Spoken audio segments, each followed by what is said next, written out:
All right, I think we got everybody up here. Thank you all for joining us this evening, by the way, appreciate it. I'd like to call to order this July 20th meeting of Charleston City Council. Madam Clerk, would you please call the roll? Councilmember Del Chapo. Here. Councilmember Shealy. Councilmember Sacran. Councilmember Mitchell. Yeah. Councilmember Brady. Present. Councilmember Gregory. Councilmember Waring. Councilmember Seekins. Here. Councilmember Shade. Councilmember Griffin. Councilmember Appel. Councilmember Jackson. Mayor Tecklenburg. Here. And now if you would like to join us, Councilmember Shealy will lead us in an invocation and the Pledge of Allegiance. You please stand with me. Let us pray. Our dear Heavenly Father, we thank you for the blessings of this day and all that you've given us. Lord, we thank you for Raven Saunders, for Philip Conlon. We thank you that they make the most of their talents that you've blessed them with and that they've done great things with it. Lord, will you continue to bless them and allow us all to learn to make the most of the gifts that you've given each of us. We ask that you protect our firefighters and our police officers as they put themselves at risk so we can live safely and peacefully here in Charleston. We ask for your continued blessing on all City of Charleston employees as well as the citizens of Charleston. Be with and guide those who are being appointed to boards and committees tonight as well, Lord. We ask that you'll preside over this meeting, especially as we present our comprehensive plan and our recreation master plan. As we attempt to peer into the future, we know that you're the only one who knows what the future will hold. We thank you for the knowledge and talents of the Planning Commission staff and others who've devoted so much time lately. We're each here with a desire to make Charleston better, so if you'll please give us a sense of unity and allow us to work as a team and lead us to decisions that will be pleasing to you. We humbly ask for your continued blessings on Charleston, the state of South Carolina, and the United States, for it's in Jesus' name we pray. Amen. Amen. I pledge allegiance to the flag of the United States of America and to the republic for which it stands, one nation under God, indivisible, with liberty and justice for all. Well, thank you very much. We have a few recognitions and presentations. First, I'd like to thank our new hostess of the Gilliard Center. And I want to introduce you to the wonderful Lissa Frankel. She's the new director of our Gilliard Center. And if last weekend is any indication, and I know it is, she's going to do a fabulous job uplifting the cultural arts of our city. We had this event over at the Citadel that the Gilliard co-sponsored, bringing the American Ballet Theater to Charleston. And it was a remarkable performance and so well attended by almost 6,000 of our citizens. So Lissa served as the managing director of the Park Avenue Armory, which is in New York City. And similar to the Gilliard, it's a very multicultural arts organization and venue. I think a little bigger than the Gilliard, but her hands-on experience there directly comes to us here at the Gilliard. Prior to that, she worked with Lincoln Center and helped with a $500 million cultural redevelopment of Lincoln Center in Manhattan. She's originally from Boston, but she received her undergraduate degree in art history from Emory University. And listen to this planning department. After that, she got a graduate degree in urban planning. So she might be able to, come up the stairs and put on another hat and consult with the planning department. I invite Lissa to come forward and say a few words to us. Lissa. Thank you so much, Mayor. It's on. Can you hear me? Great. So I'm delighted to be here as the new president and CEO of the Gilliard Center and to welcome all of you. I hardly need to welcome you to your own house. We're delighted to be partners with you and that there's such a great partnership with the city. And I hope that will only strengthen under my leadership. And as the mayor mentioned, I started off my tenure here with a big bang. There were 6,000 attendees at the American Ballet Theater performance at the Citadel this past weekend. It was a lot of fun. It was a beautiful presentation of ballet. And I think an example of the type of partnership that we hope to continue with other Charleston institutions, like with the Citadel here at the Gilliard Center. It also was sort of the kickoff of our artistic season, which we are starting in earnest over Labor Day with the Low Country Jazz Festival again here at the Gilliard, which we hope you all will join us for and help us celebrate kind of the revival of the arts after this very hard year for everyone. And we were able to start our education program again with programs with the American Ballet Theater dancers, working with both intermediate level and beginning level ballet students on our main stage, which was thrilling for all the kids.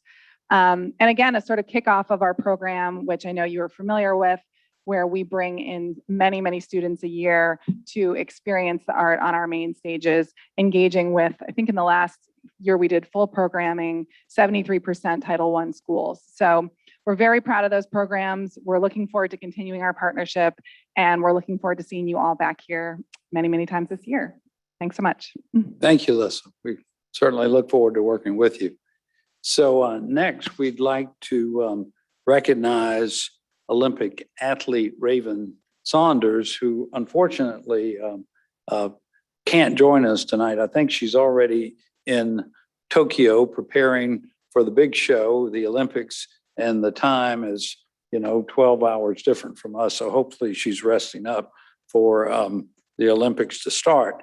But at our Recreation Committee meeting just Friday, was it? We approved, and we will later in this meeting formally approve by council the naming of the track at Stony Field in Raven Saunders' honor. And I want to call on Councilmember Jason Sacran maybe to share a few words with us about Raven, since he knew her from his school, Charleston School District days. Thank you, Mayor. If you indulge me just for a minute or two. Working with the school district, I'm working in communications process back in 2012. And I got a call from the principals. Really come out, meet Raven Saunders. She's a remarkable story. So I went out, interviewed her, talked to her extensively, talked to her coach. Long of it is she started shot put in ninth grade, no experience in shot put. Learned how to do the shot put by going to YouTube. Practicing in the parking lot across the street from in the parking lot. Was not a shot put field, no idea. Basically by 10th grade, she was well known in the state. She had remarked to me that the first meeting, she didn't even have the proper attire. She just showed up. Put things in perspective. By the age of 20, she had won 4 NCAA championships. Southern Illinois Ole Miss represented the U.S. in the Olympics 2016, and she's proudly representing our country today, which is why she's not here. I can't think of anyone more deserving for a variety of reasons. Symbolically, her to have that field named in her honor. She's a remarkable individual, came from a tough background, and I'm record in public saying that as a school district employee going to be her an honor. She actually signed a plaque for me that says "Keep Spinning." It's a term for shot put, but I am so honored to be on council at this point, and the city of Charleston named that track, that field, her honor. And I know she would be meeting if she was here, so hopefully we can get her to the upcoming meeting. Why don't I share that story with you all?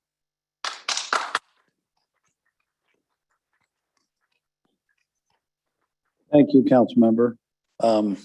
Any other comments? I would just add that, did you all see the clip from Raven's longest shot put in her personal history just a few weeks ago when she qualified for the team?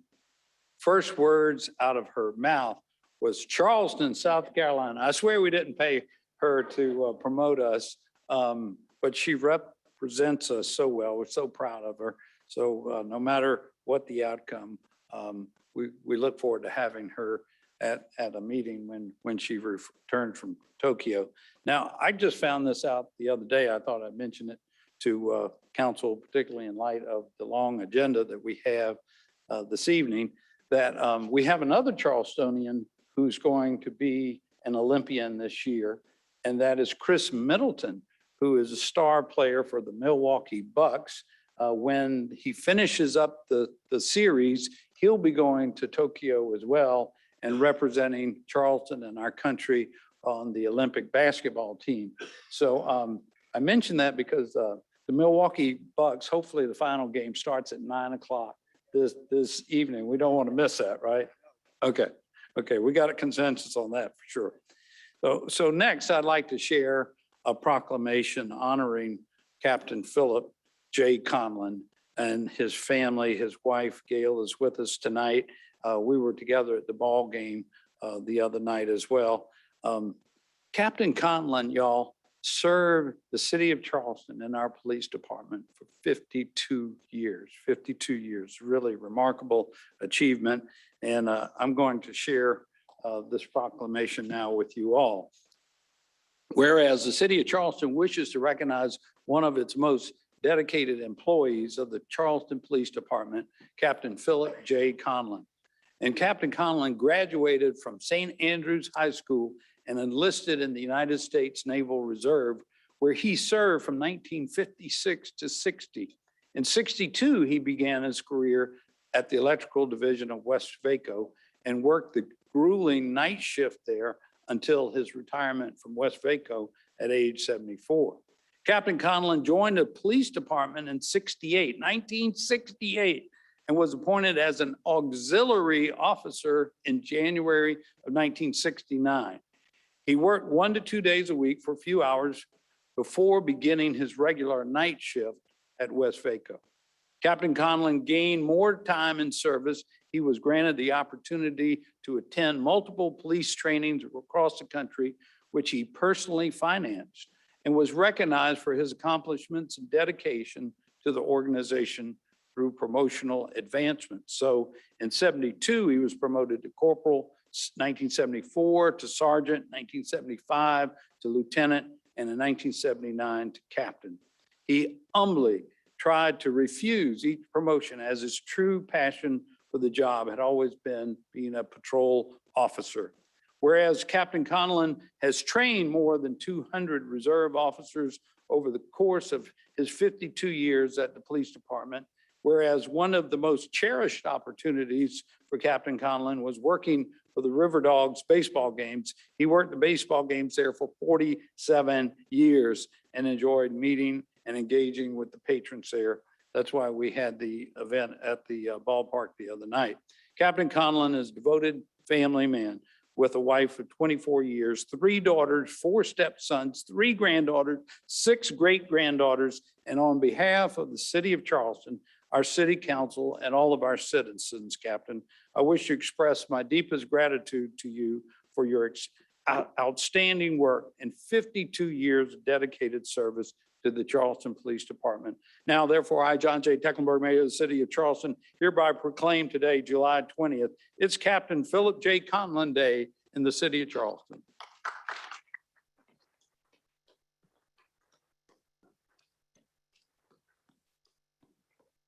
Captain, if you would come forward with Chief Reynolds and your wife, Gail, and please make a few remarks.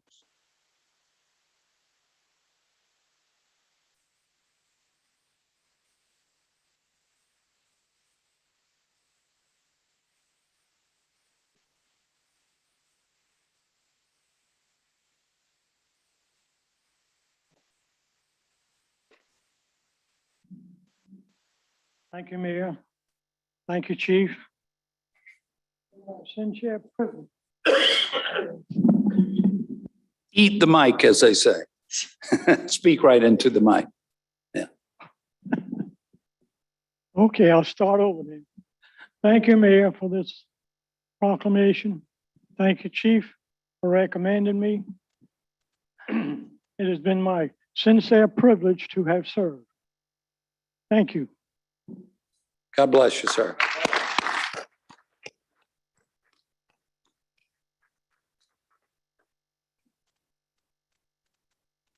Thank you for being with us this evening. So next we have a brief presentation from Dr. Kendra Stewart with the Riley Center over at the College of Charleston. Among her many duties, she's agreed to lead up an amazing community-wide engagement, citizen engagement that's called One Region Roadmap Opportunities for All. Kendra, please share with us this important work. Thank you, Mayor and members of council, for allowing me to be here tonight. And I have some slides that are coming up. I think it's on. Okay. You do have to Just wanna make speak sure. right in the mic. Thank you. One Region Roadmap Opportunities for All is a regional partnership formed to strengthen our economy and produce opportunities for all residents by delivering strategies and actions that will make a difference in the people's lives in our Tri-County region. The partnership is built on shared desire of the public and private sectors to make our region stronger and more resilient when facing major disruptions such as the global pandemic and addressing long-standing challenges related to inequality. As our community recovers from COVID-19, we need a robust, proactive, and actionable roadmap to economic security and stability. This effort is made possible through a U.S. Economic Development Administration grant secured by the Berkeley Charleston Dorchester Council of Governments, whose executive director is also here with us this evening, Ron Mitchum, and additional support from partner agencies.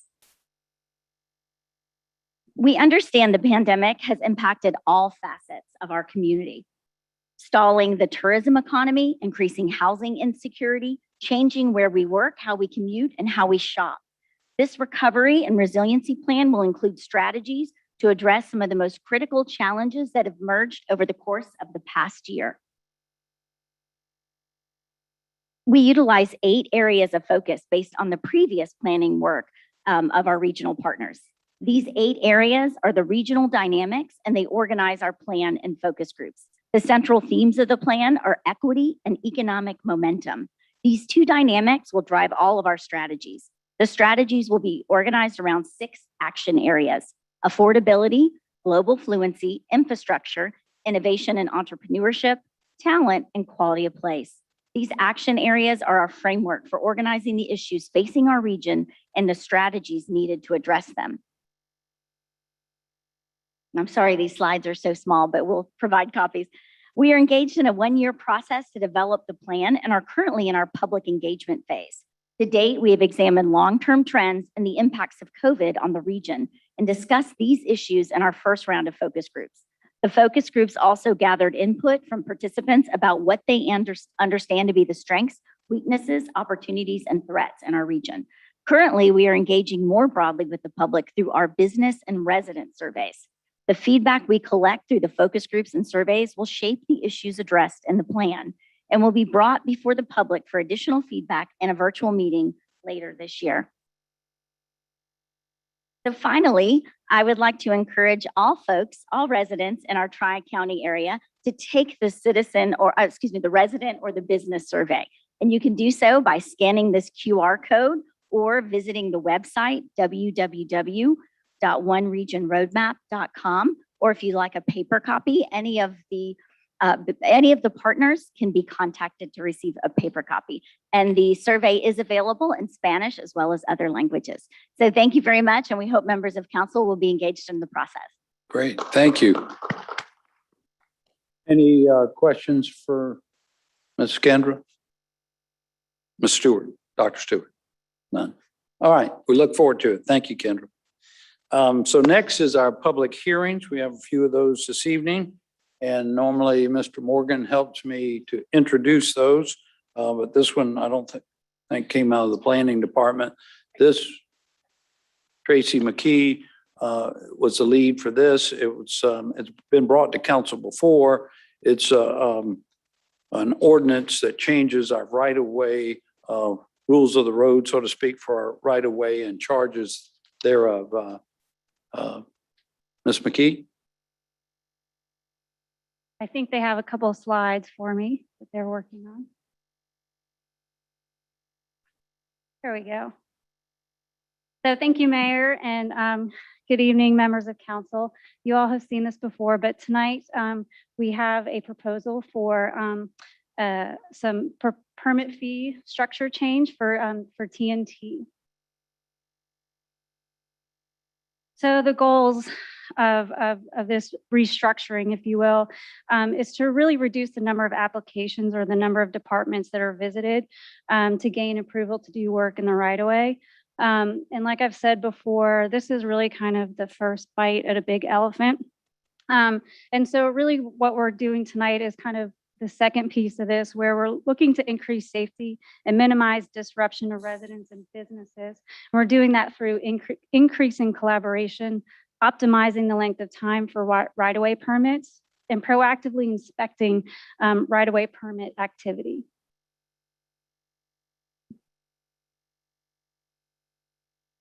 And I'm glad I printed them out because I can't see them on the, on the big screen.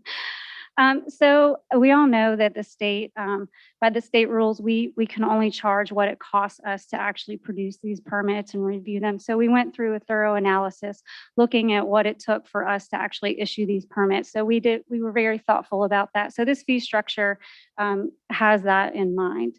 And so we did some process mapping. We did time tracking with staff who actually issue the permits. And we actually did some GIS drive time analysis as well. And I'd like to point out that a lot of the permits that TNT currently issues, there's no fee associated with those permits. So really quickly, the new structure will look like this in general. So we've broken it, we've kind of simplified the fee structure. And basically we're looking at full street closures, partial street closures, and those can be broken down by whether it's a major or minor street. And we use some classifications that are in our GIS system and the DOT system for that clarification. And then parking space closure or obstructions. And those are delineated between whether they're metered or non-metered spaces. And on this shows the actual fee structure associated with those particular permits. There's a one-time review fee, daily inspection fees, and then fees for metered spaces. And then lastly, how those fees are actually applied. So very quickly, you know, it's the highest applicable fee for the review as well as the inspections. And then if there's any metered spaces that are impacted. And I'm happy to try to answer any questions y'all might have. All right, but first we're going to see if anyone from the public would like to be heard on this matter. Would anyone like to be heard on this matter? Seeing none, oh, Mr. McNabb, please come forward. Mayor, do you want to set a time? 2-minute limit, if you will, please. Mark Knapp, call it what you like, but it's another tax. A lot of you just don't understand you're spending other people's money, and that really concerns me because whoever asked to get these permits charges the person that they're working for. One of the problems I had lately, it took me 3 weeks to get a line across Conroy Street because Charleston Water just couldn't seem to schedule their inspectors in time. Really, I think it's basically ridiculous because most of the streets in Charleston are state. You basically have no control over. I'm sure the state would be very interested in what you're charging. They probably want to cut. But bottom line is, it's a tax. The people out here are the ones that are going to end up paying for it. I'm really getting kind of tired of it because every day I deal with government and it's always very easy to spend somebody else's money. Thank you, sir. Would anyone else like to be heard on this matter? Yes, sir. Please come forward.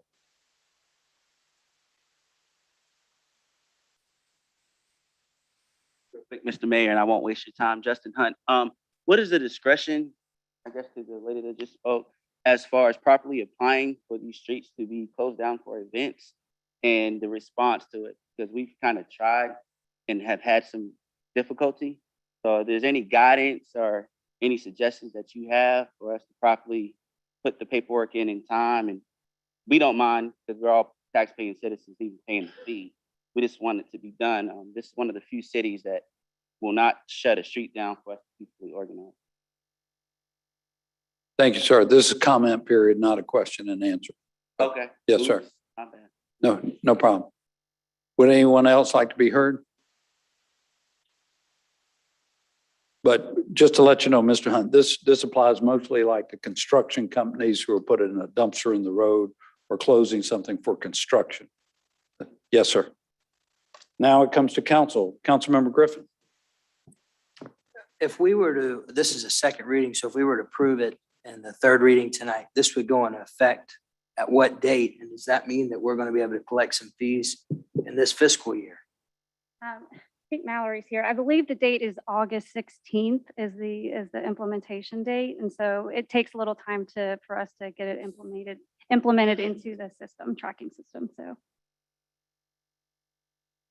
All right. But we would be, Be the microphone, we can't hear you. Sorry, that is correct. And we also wanted to give the public time to be aware of the fees. but we would be able to collect fees this fiscal year, correct? Yes, sir. Any other questions or comments from council? We have a motion to approve. All in favor, please say aye. Any opposed? The ayes have it. Now for third reading and ratification. All in favor, please say aye. Any opposed? The ayes have it. Thank you very much.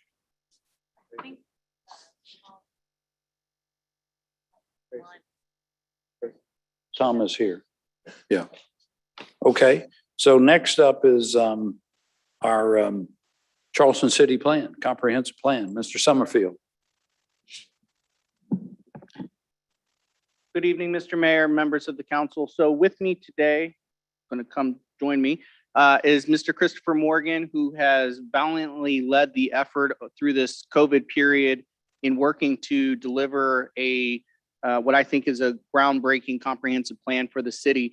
This evening, we're requesting first read and the public hearing on this item, understanding, of course, that there is a pretty intense workshop, a second one that's been requested by the council that we will be engaging in September before this item would come forward for a vote on the actual plan. So with that, I would like to turn it over to Mr. Morgan, who would like to go through just a couple quick slides to do some table setting for the public hearing, and then we are prepared for any questions. Thank you, sir. Thank you, Robert, Mayor, members of council. So of course, we did a full presentation to you all of the plan back on June 30th.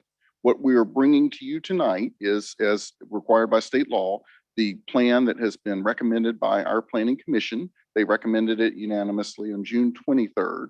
Obviously, you all will have more comments beyond those you've had in your workshop, and we will be undertaking those as we move forward with the further council review. But we wanted to, of course, as per state law, have this public hearing tonight. And so we're just going to kind of go into a few of the slides that talk about what a plan is for the city of Charleston and in the state of South Carolina. So we have the elements that are all required for a plan. And I hope some of you can see these, and you've seen a lot of these slides in your workshop before, but there are elements that range from population and natural resources to economic development and transportation.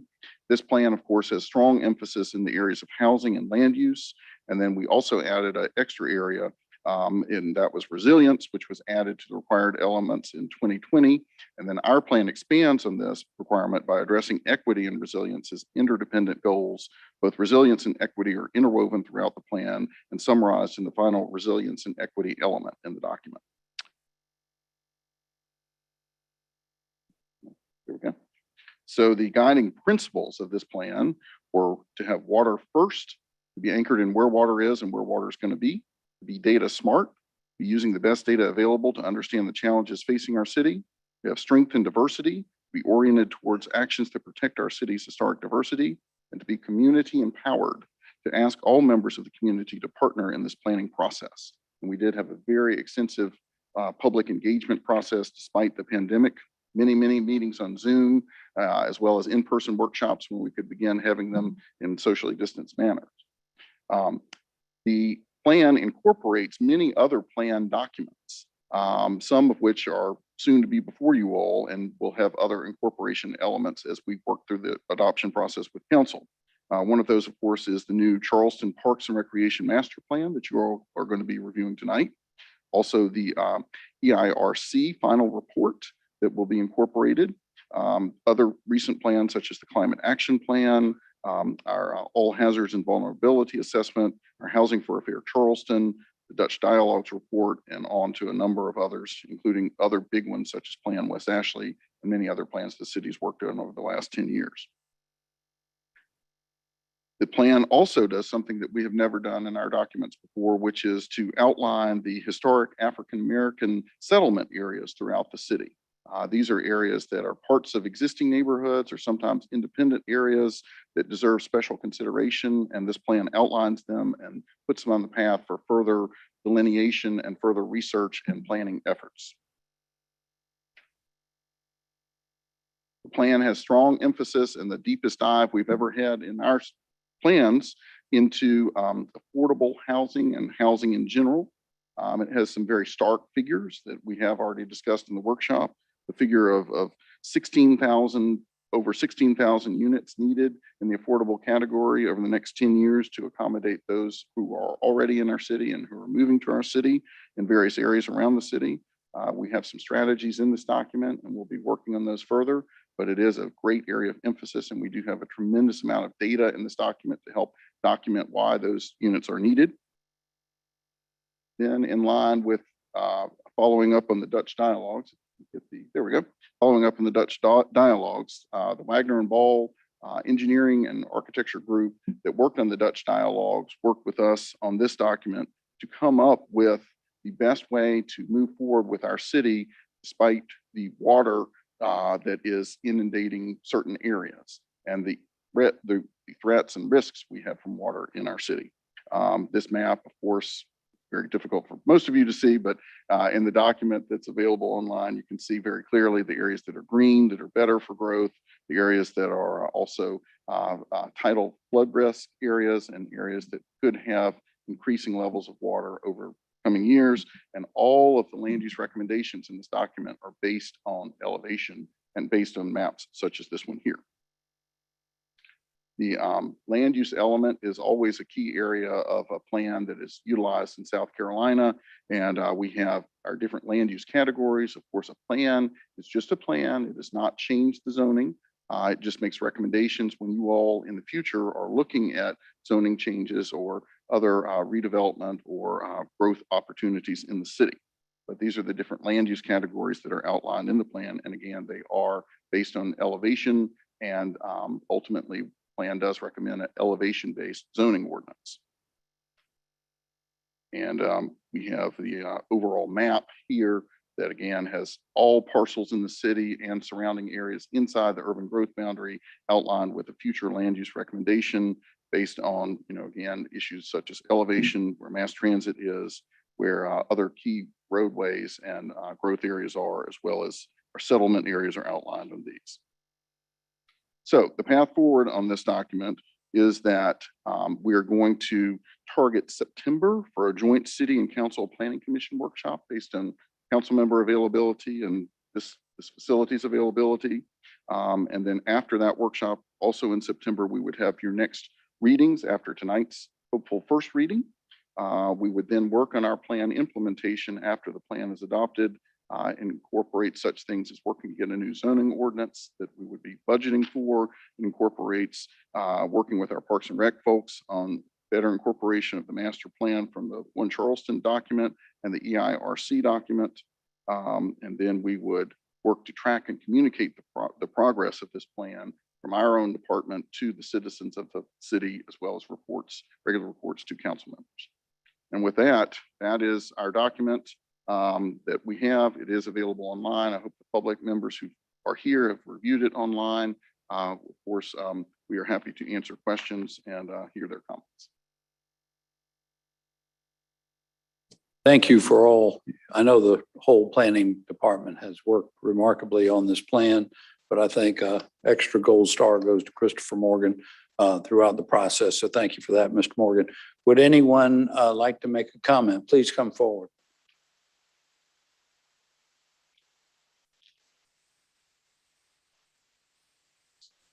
This is regarding the Charleston City Plan, update of our comprehensive plan.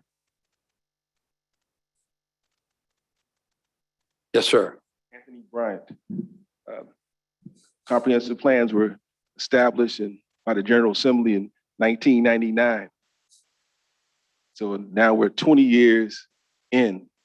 We're talking about the comprehensive, but we were going to put in diversity is public safety. That's what's missing in this. Also, your meetings under the FCC 230, governing the internet and social media, which corporations by Congress have been indemnified anybody third-party speech, thought or speech. Therefore, under public safety, there is a special assessment on the May 2020 uprising. That needs to be placed within the document because under federal law, anybody thought or speech between one or two people, they have a meeting of minds to break a particular law requires no action. It's an express thought by letter, by email, by video post, by search engine.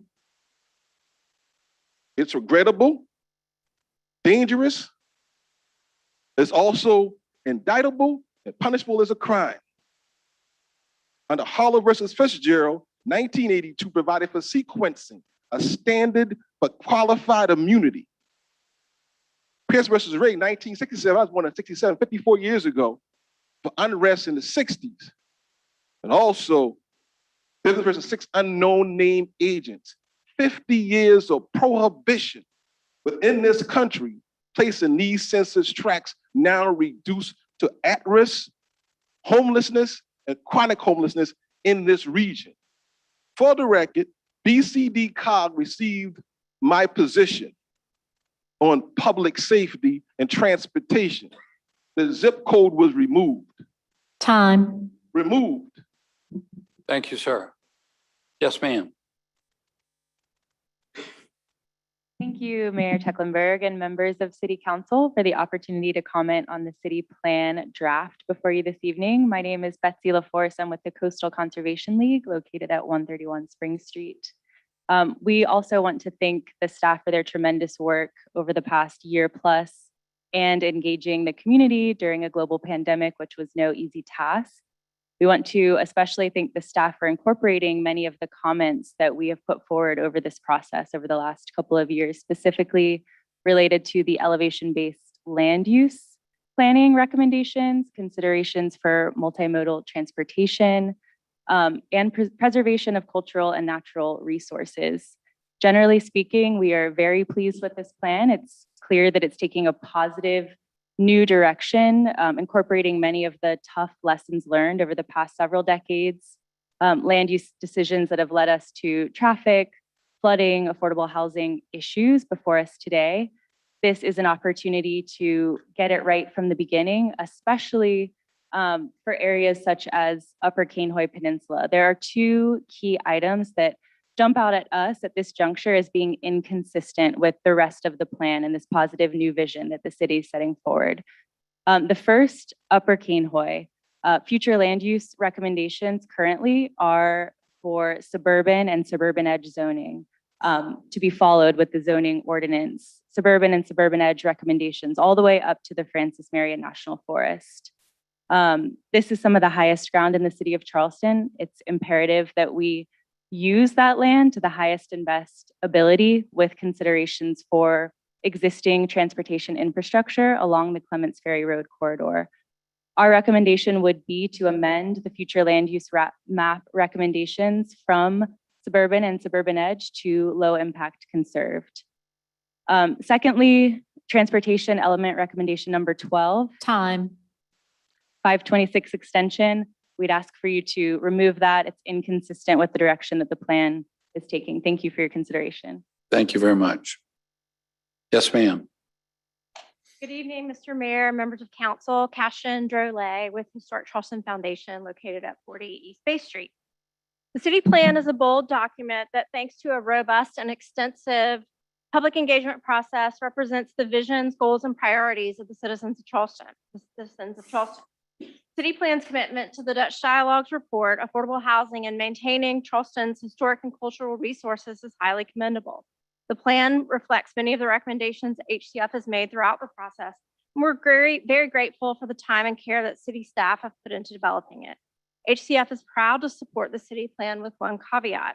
We are concerned by a major change to the future land use map for the peninsula in the land use section that removes all the area south of Market Street between King and Meeting Streets down to Broad Street from the city center category and redesignates the land use for these areas as neighborhood, making it primarily residential.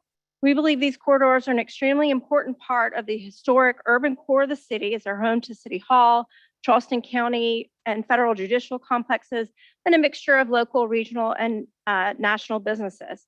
It's critical that this part of the business remain urban and commercial in designation, since the area has been the civic and commercial heart of the city for hundreds of years.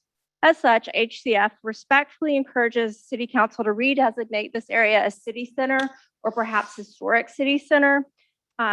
Tonight, we would encourage you to do so, and we thank you for your time and attention to this matter, all the hard work that has gone into the city plan, and I appreciate the opportunity to address you this evening. Thank you very much. Yes, ma'am. Good evening, Mayor Tecklenburg and City Council members. My name is Marsha Higgins. I'm the president of the Maryville-Ashleyville Neighborhood Association. This evening, I wanted to take the opportunity to commend the Charleston City Plan team and staff and all others for the addition of the historic African American settlement communities and neighborhoods. It is really eye-opening and good that these 56 African American settlement communities and neighborhoods are recognized. Red Top, Maryville, Ashleyville, and many others. However, we would like to ask you to take it just a step further and to recognize the importance of improving these historic African American communities, recognizing the need for the spending of our taxpayers' money, for federal funds that come in, other special grants that may be available to actually help to improve these communities.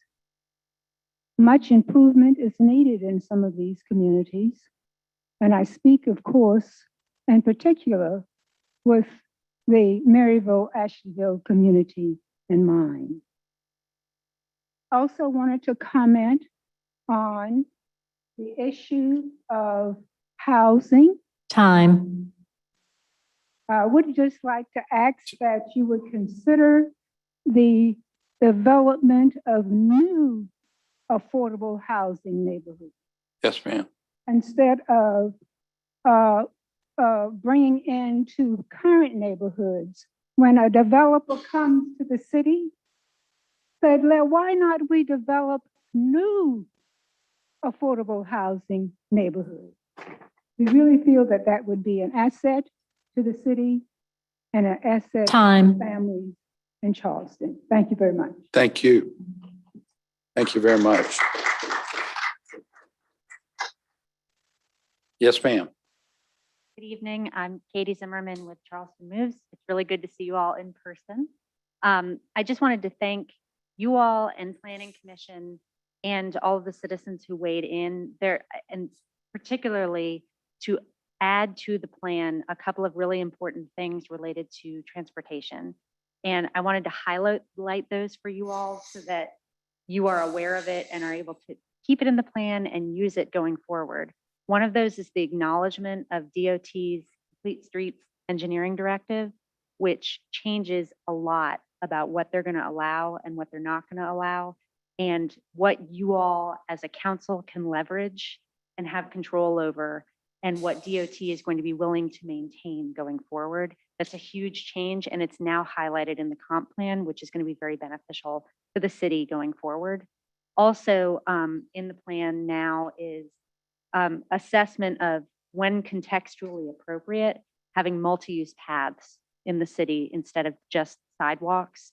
That's something that I know a lot of us have talked about over the years and how to make that happen. That's now in there. It's very important, and I'm very appreciative that it's in there. And I just wanted to thank you all. Yes, ma'am. Thank you. Yes, sir.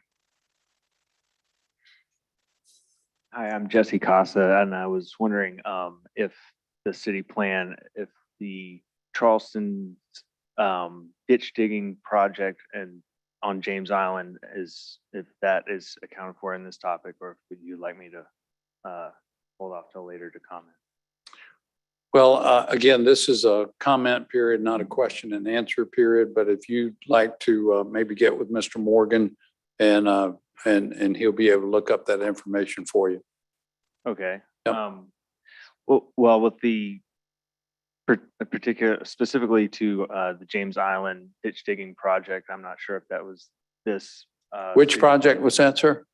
Is the acres, I'm not sure the name of it, but there's hundreds of acres of ditches being dug by the city of Charleston on James Island. So I'm from the subdivision of Creek Point, and we've had a couple of emails back and forth with the city. And so if this is the topic to bring that forth, I can talk now, or if you would like me to hold off. This is regarding the comprehensive plan that's being proposed for our city. If you have a comment about another matter, you probably signed up for our public participation period. Okay. Yeah, so we're going to have that in just a little bit. Yes, sir. Mr. King. Good evening, Christopher King with the Preservation Society. Very good to see you all in person. There's a lot of tremendous work that went into this plan, and don't want to repeat a lot of what was said tonight, but do want to commend city staff really for engaging and incorporating a lot of our thoughts and really engaging with us in the conversation. You know, public engagement was a real challenge, and the team really got creative and really want to call out that they did a tremendous job. We were pleased to partner with the Conservation League in hosting one of the engagement sessions, and it was great to see that partnership opportunity with the city. There's a lot in this plan which is aspirational, and it's great. But the reality is, if we hope to do any of it, we need to better fund the planning department. We need additional staff. We're seeing everything from permits struggling to big projects. If we want to achieve the objectives and the goals that we all aspire to in this plan, the way to do that is to fund the planning department and increase the staff exponentially. To the extent that you are contemplating changes to the plan, there are a few things that I'd like to call your attention to. There are a couple recommendations and things that were in the plan that I didn't see in the most current version. Number one, under plans referenced, we ask that you please include the tourism management plan as one of the plans referenced in this plan. And secondly, we think it's critical that this plan call for the creation of an economic development department at the city of Charleston, and would urge you to please consider that. And then lastly, at a high level, we ask you to set forward a vision for the redevelopment of Union Pier. We know it's going to happen. It's going to happen in the next decade. This plan is silent to it, and we think that that is a huge void, and we want to avoid the potential negative consequences of the private sector leading on this. Our benchmarks of success that we encourage you to accept are to make it a model for urban resilient design, to ensure that it supports affordable housing and a vibrant mix of use, that it's integrated socially, culturally, economically, and architecturally, and that it has excellent commitment to public space. And we urge you to call for a robust community engagement process on that. No project will have a bigger impact on the future of our city, and we need to set the bar now and set it high, and we ask that you please do that in this plan. Thank you very much. Thank you. Would anyone else like to be heard on the comprehensive plan? Yes, sir.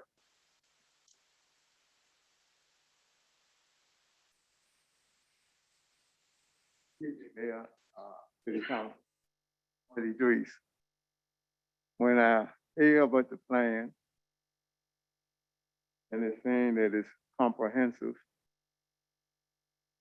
I just can't understand why a great country like we are, that we have to go to Dutch, leave our country to go to another country to get someone from the Dutch country to come and help us. I just can't understand that. Thank you, sir. Anyone else like to be heard? Seeing none, it comes to And council for Mr. first reading. Mr. Mayor, we did have one other person sign up online to speak. Dr. Coster, if you're online, if you could press *6.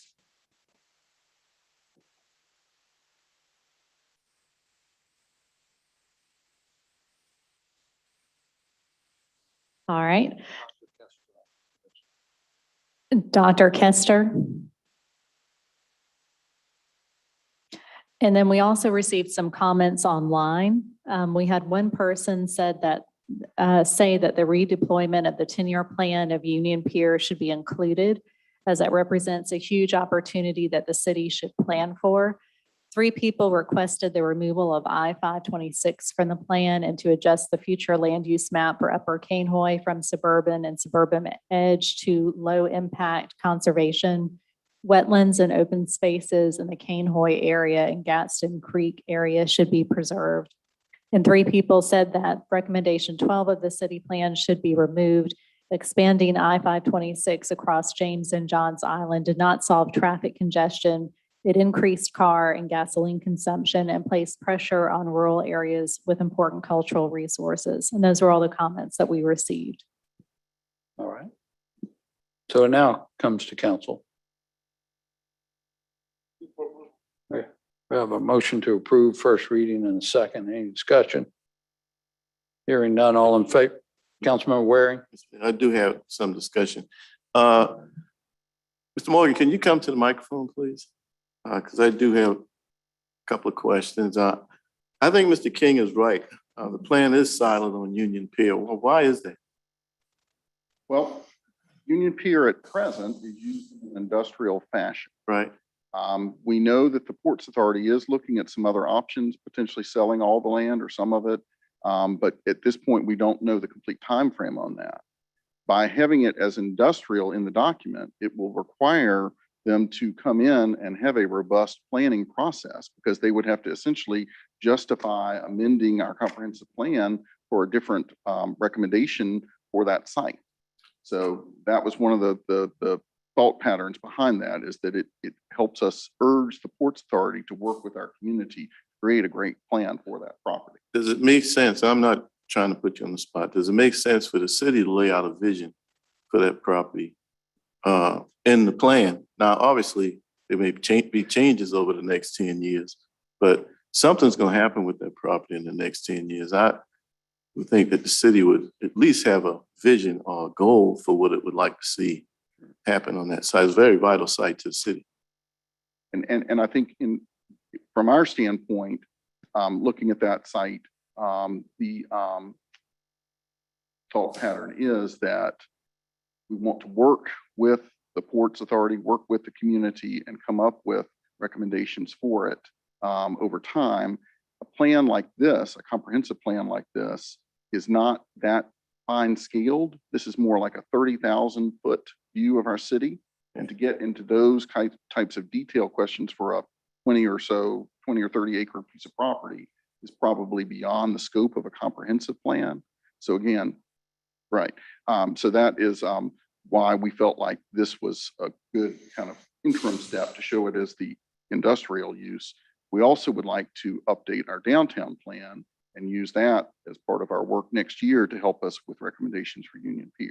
Okay, we're going to have the workshop so we can kind of work through that, maybe have some additional comments on that at the workshop.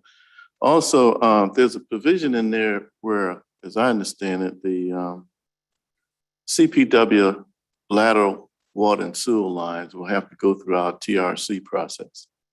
That is not a fast project. I think anybody in this room who's familiar with it would admit to that. That delay would create millions of dollars in additional costs to, in this case, CPW, which will have to be passed on to the ratepayers. Not only city ratepayers, but wholesale ratepayers.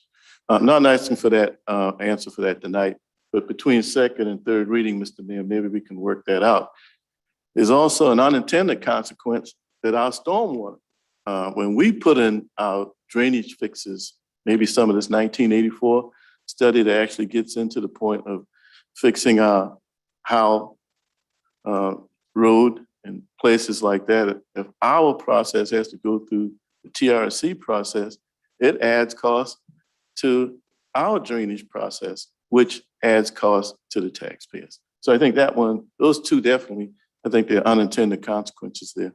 You couldn't get a bid. It'd be very difficult to get bids on major sewer trunk lines if you have to wait until you go through the TRC process before a contract could be finalized and let. So anyway, we can hopefully work that out. I'm gonna vote for it, but hopefully we can work through some sort of meaningful solution with that between the second and third reading. And to what Ms. Higgins said, she didn't get to complete her thought, but I certainly followed her when she speaks in terms of having affordable communities. I know we have infill, okay? And right now it seems like that is, I don't know, the only strategy is infill. But suppose, I know we've created incentives in the event that somebody were to do affordable housing, you know, setback advantages, both side yards, front, and the and frontage and rear yards. But I don't know whether we've crystallized it to the point to where if somebody were to do an affordable community or an affordable subdivisions, the incentives of doing one versus what we're doing now, some people would call unaffordable communities.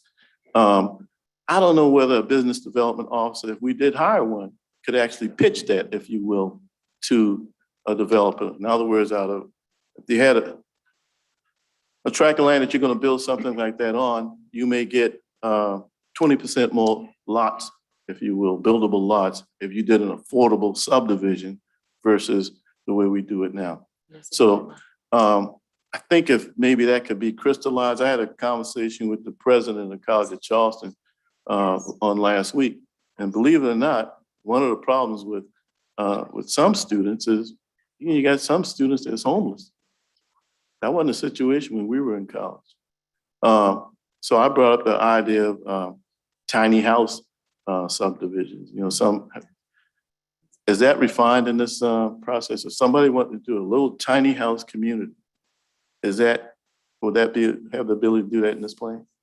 Yeah, that's a little bit more fine-grained than the plan would address, but the plan has a number of recommendations to help encourage affordable housing throughout the city. I mean, it's one of the areas of key emphasis in the document. And I think that is definitely the type of development that we've been talking about, figuring out ways to amend our zoning code or rewrite our zoning code so it could allow such things. All right, good. Thank you, Mr. Moore. Mr. Mayor. Anybody else? Councilmember Jackson, then Griffin. Thank you, sir. Then Seeki.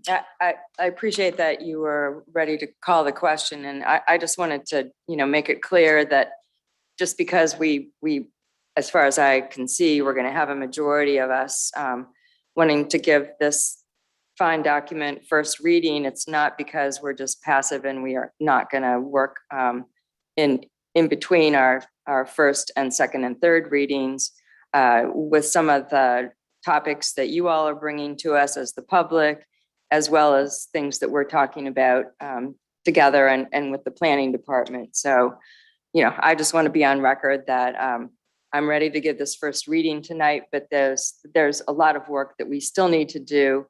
I've told people, that have spoken to me about this, I'm a little double-minded because the plan is not the answer for how we know that things need to be changed in Charleston and in response to our conditions of climate and growth and all of that. So I personally don't want to see us try to make this a perfect plan at the sacrifice of the good, that this plan is good. I'd much rather go on and spend our time as council paying attention to the next steps that this plan leads us to, which are zoning and all of the things that come along with that, improving our transportation outlook and improving the way that we think about affordability and all of that. But just because we're not going to talk a whole lot tonight, at least I don't think we are, I do feel like, our citizens deserve to know that we're not done yet. So thank you. Thank you, ma'am. Councilmember Griffin. I want to also thank our staff for a wonderful job. I want to thank all our stakeholders for the amazing public input through a pandemic. I think, I just want to put this on the record tonight. I think that we need to leave Union Pier where it's at. I think our staff did a good job at that. The reason I say that is because Union Pier is State Ports Authority property. And the goal of the State Ports Authority is to facilitate commerce through South Carolina, through our region. Right now, we don't need to start looking at alternatives to that. If and when it gets back into the private sector at someday, that'll be a big positive, because not only will we have some private development that can facilitate commerce, but we'll also have tax revenue that we wouldn't get. But we know from the relationship that we have with the Ports Authority and how their former building is now going to be an addition to Waterfront Park, and it's going to create a new pier. They're going to continue to be a great partner. And I really don't think we need to worry about whether or not that eventually, whatever happens with Union Pier, is going to be a success. They've already proven that. In terms of economic development, that is something I think all of our citizens are yearning for. We see it every day. New businesses going to other municipalities. And I would love to see Charleston find a way to get new businesses to West Ashley, to Johns Island, to Cainhoy. We have to find a way to incorporate that in the plan. I agree with you, Christopher. This comprehensive plan is a 30,000-foot view, and we're not going to be picking through the weeds on every single issue. But I would love to see us mention that we're going to continue to find new business to bring back, because business creates jobs. And I see the municipalities around us every day finding ways to get new business. And I would love to see us incentivize that as well in the city of Charleston. Thank you. Thank you, sir. Councilmember Higgins. Thank you, Mr. Mayor. Just very briefly, I'd like to comment on and really respond to Councilmember Waring's question about Union Pier. And I couldn't agree more. Mr. Morgan and Mr. Summerfield were kind enough yesterday to spend an hour and a half with Councilmember Del Chapo and I, and by the way, it's her district where Union Pier sits, to talk very much about what's going on over there. For those who don't know, Union Pier is currently zoned industrial in its zoning, and its height district is warehouse, which is effectively one story. We all know in the next decade that it is not going to be industrial and it's not going to be warehouses. And I do believe, and I would think that our planning department, this is a chance, an opportunity of a lifetime, is to help in the visioning of it. And there is clearly no chance that this property is going to transfer to the private sector until it's entitled and zoned. So it's going to be a cooperative effort between the State Ports Authority, whoever's going to come along and buy what is arguably the most important and probably the most valuable 30 acres on the East Coast of the United States today. Undeveloped, unzoned, raw property. It's an incredible opportunity for the city, for this region, for the private sector. And I do believe that the city's role in this, because we own it, is the zoning side of it. And so visioning should, in fact, be part of that. And to Mr. Summerfield and Mr. Morgan's credit, they didn't give themselves credit standing up here. We had a really great discussion about that yesterday. And I think we all know going forward that we're going to be working with the port, the private developers, the city, the citizens, and everybody else to have a vision that really makes Union Pier, which is currently raw, the best development on the East Coast. So I think the comprehensive plan should mention that. We talked about that yesterday. I think that between now and when we get through the workshop and get to second reading, it will. I'm certainly hoping it will. And based on the comments we had yesterday, along with Councilmember Del Chapo, I don't think there's any question about that. So I just think it needs to be out there. We're going to be talking a lot about it. And it is, I think, the biggest raw, undeveloped piece of property that we've got out there on the peninsula, probably, and ever will again. So just want to make sure we kind of we're all on the same page about that. Thanks. Councilmember Gregory. Thank you, Mr. Mayor. Just a couple of things on creating affordable communities. I mean, we're gonna have to define that because if affordable communities become concentrations of lower income people, then we're defeating our purpose. A part of trying to incorporate affordable units throughout a community is a healthy thing because what it does is it allows the coming together of all incomes in one neighborhood. The other thing is we've been talking about this economic development department for some time now, and not just through recommendations for this plan. That's even a part of the equity and inclusion and racial conciliation economic development subcommittee's recommendation. But I'd like the record to reflect, if you go to our ordinance and you go under community planning and development, you will see that there is an economic development function, okay, currently under that department. I think the logic for it is housing is the economic engine of this country. So placing it there, whenever it was placed there, might have been done as a result of someone clearly understanding that connection. So at some point, I think what we need to do is go back to our ordinances, okay? And more specifically, the Community Planning and Development Ordinance, where it's clear that the economic development function, while it may not be functional, okay, is housed under that particular office. So I just wanted to make that clear because throughout many of our discussions, we talk about this economic development department and the mayor, okay, headed economic development for a while. But again, if you want to go to the statute, okay, and determine where that function is in the city of Charleston, that function is under our Housing and Community Development Department. And I just wanted the record to reflect that. If we change it, fine. But I think when we start talking about it, we need to find out where that function really is statutorily. And it's under our Housing and Community Development Department. And as for tiny houses, we had a number of tiny houses. It's right off of Hughes Street. It's now a parking lot. So we are going to clearly make a commitment to tiny houses, okay? Then we need to keep them when we build them because that was the only community that I know in the city where we did have a number of tiny houses units, and many of those units house the homeless population. It housed many of our Section 8 certificate holders. So again, let's not reinvent the wheel. We've done it before through the Housing Authority. It can be done, but when we build them, we shouldn't tear them down and make it a parking lot. Thank you, Mr. Mayor. Thank you. Councilmember Del Chapo. Thank you, Mr. Mayor.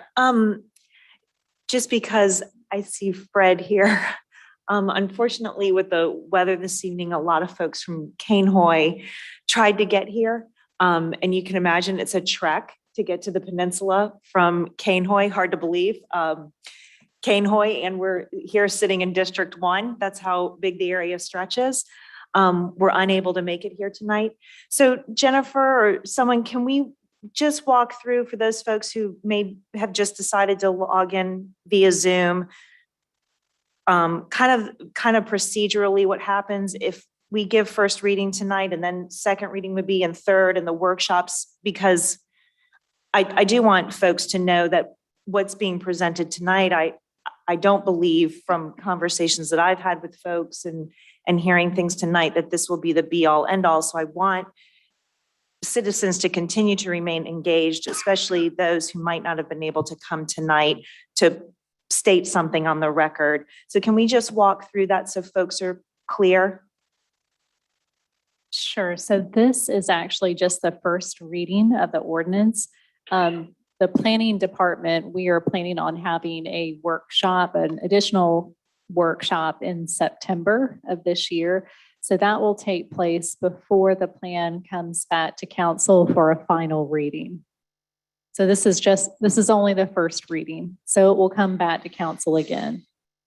Right, so I just want folks to continue to stay engaged in the process, whether you're sitting here tonight or you're at home, or you may watch this at a later date, that there are other opportunities and we'll see some of these recommendations that have been made throughout implemented into the plan. Thank you, I appreciate that. Thank you. And Mr. Mayor, just to add on, Let me go to Councilmember Shade. He hasn't been heard yet, and I'll come back to you. Thank you, Mr. Mayor. Shade. Mr. Morgan, I noticed on page 10 of this draft that a couple of points I just want to ask you about. We replaced a Century 5 plan with this plan. This would be a replacement of the Century 5. Yes, sir. Have we in the past sort of done a internal check or way of measuring how much we have complied with or satisfied or implemented Century 5 plan between 2010 and 2020? So at the very beginning of this process, we had a review of that with our planning commission. And are you? Yeah, I'm talking about how here. No, sorry. Okay. At the very beginning of this whole new plan process, we had a review of the Century 5 plan with our planning commission and kind of saw its strengths and weaknesses and accomplishments and things that didn't necessarily get done. And the next question, right on that same particular point, that we make reference to a variety of plans since 2010, and like the climate action plan that was just adopted in 2021, the housing for a fair Charleston in 2020, the Dutch dialogues, which we've been talking about, sea level rise strategy, citywide transportation plan, DuPont, WAPU, community plan. I'm not going to read all of them, but there is, including my favorite, of course, is Plan West Ashley. So how do we make sure that we integrate these plans? Because some of these things may have a way of conflicting within the comprehensive plan. How do we make sure that we're in compliance with these various and sundry plans that we've adopted and approved? How do we integrate those plans with this plan? So by virtue of saying that we are adopting those plans as part of this document, they're all referenced, of course, in the appendix, and you can link up to those in the appendix digitally. But the most important thing is that they have been taken into account in the writing of the document. So there's nothing in this document that should conflict with any of those plans. Plan West Ashley, for example, we scrutinized everything in it that should be in more of a 30,000 foot comprehensive plan. Plan West Ashley was more like a 5 or 10,000 foot up plan, so much more smaller scale. And this is a much broader citywide plan, but we incorporated the things that we thought made the most sense from Plan West Ashley to be in this overall document. And I think that helps answer a lot of the other questions that my colleagues have brought up in particular, which are very good points when we're dealing with these things about fair housing and affordable housing and flooding issues and economic development, because those plans, when you look at them collectively and you put this all together cumulatively, addresses a lot of those issues. And as you said, we're getting more into the weeds with those particular plans from the higher level view to the more lower level view. And I think that's just important that the community understand that while we have these integrated plans that are weaved throughout this city comprehensive plan, that these other plans are very important and they're a very integral part of overall strategy that the city has adopted through these individual plans from year to year, several of them through this current makeup of our council. And the public just needs to be aware that we have these other issues and these other plans that are available to us to address some of these particular concerns that my colleagues have brought up. And that's just really important that we keep in mind with that as well. So thank you for those comments, Mr. Morgan. Thank you, Mr. Mayor. All right, Mr. Seeking. just very, very briefly, Mr. Mayor, just to add on a little bit to what Councilmember Del Chapo was talking about with those in Cainhoy are interested in this plan, if they're watching tonight. I do believe we're having our next city council meeting on Daniel Island in Berkeley County. So that'll give them an opportunity and public comment period. They're not just limited to when we actually have a hearing on this. They can come and make comment then. too. Absolutely. So we'll be up in their neck of the woods in about 3 weeks. 4 weeks. So just to reiterate, and we talked about the schedule today, it was difficult to get everybody's between us and the planning commission together in early August. So we just decided we'd drop back and punt. We won't even take up the comprehensive plan in August officially, although we would welcome comments at our next meeting from the public about it. But we won't have that workshop until early September. And Jennifer will send out a notice to y'all to set up a time. And then at our regular meetings in September, we'll proceed with second and third reading if we're ready. So we want to get it right. We're going to continue to work on this. Councilmember Appel. Thank you, Mr. Mayor. And while we're having this good discussion about the comp plan, I think it's important for members of the public and people that may be listening in today to realize that a comprehensive plan in South Carolina has practically no legal significance. A comprehensive plan does not make anything law. It does not zone property. It does not implement any policy. It is simply a plan. It's a plan that's mandated by our General Assembly in order for us to exercise our zoning and land use powers. But until we pick up the ball and start running with some of the very great ideas that our staff and our community and our planning commission has put together, this is just a document on a shelf or in a PDF. And it's very incumbent upon us over the next several years to actually pick up the ball and start running with these very important strategies and these very important recommendations in the plan, like around affordable housing. There are major changes we need to make to our zoning ordinances. There's a lot of talk about missing middle and affordable housing and bringing affordable housing units on the market. The city cannot cure the affordable housing crisis on its own through, structured LIHTC deals and all these various deals that we do. They're important pieces of the puzzle, but we cannot make a dent in this problem by putting 100 units on the market a year. We need thousands of units in addition in the market every year. Should the city of Charleston eliminate single family zoning? Eliminate it, like the city of Minneapolis has done. We would be national leaders in affordable housing if we were to do something like that. But that's going to take us. That's going to take us putting together an ordinance, putting together the momentum and the political support for doing something like that to get it over the line. So while the plan is important, and I don't want to undermine the plan's significance, nothing really matters unless we pick up the ball, champion certain causes, identify, proposals and measures that are going to really move the needle and get support for it and get it over the goal line. So just thought I'd mention that. Thanks. Thank you, sir. Any other comments? Councilmember Mitchell. Yes, Mr. Mayor and council members, even out to the community. As they say, this is just a plan. We have to have a guide to work from. So that's all we're doing with this plan is having a guide that we can work from, but it's always going to be changes to that particular plan.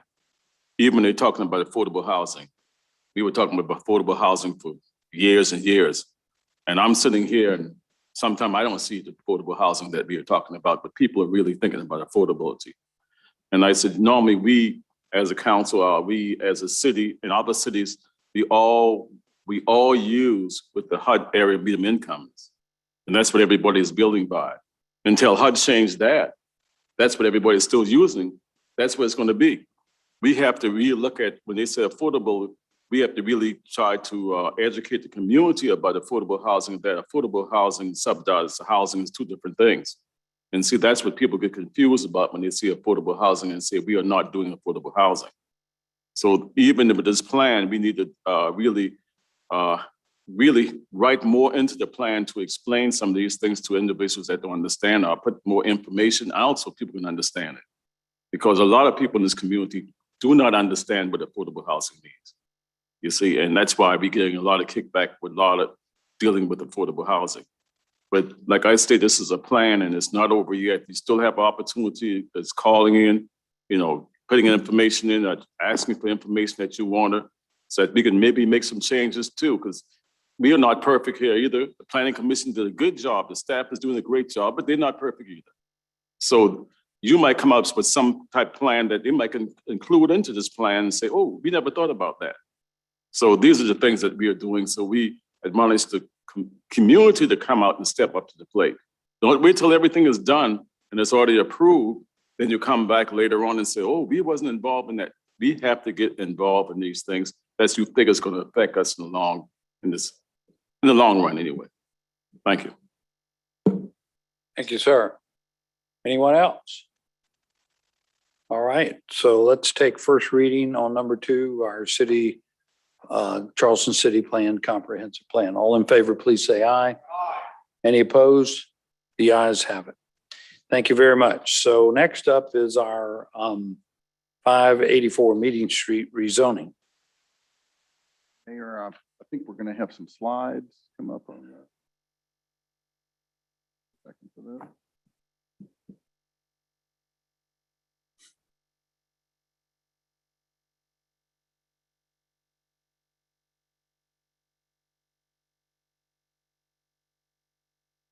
All right. So E3, 584 Meeting Street in East Central. It's approximately 1.623 acres. It's a request to rezone from general business to mixed-use workforce housing, MU2 WH. There is the property. I can't really use a laser on it, but it's at the center of the screen. It fronts on Meeting Street. It's across from the Grant Homes. It is immediately north of the old Regis Milk company that was recently also zoned to MU, in that instance, MU1 workforce housing. To the rear is a restaurant, and to the north is a site that has been approved for a hotel. It is in an area that is immediately on the path of the Low Country Rapid Transit that will come right down Meeting Street right in front of it. So it's a really great place for density to be. The comprehensive plan at present calls for this site, there we go, to be in our urban core under the current comprehensive plan. It also is in our new city center designation in the new plan because of its proximity to the Low Country Rapid Transit. There are images here. Probably familiar with it. There's a church on the property at present, and the potential developer is working with that church for a new location for them. And here are some closer in images of the property. Here you see it from the street. The property to the south, and that's to the north, another new large apartment building that's also been built on the Meeting Street corridor and across the street.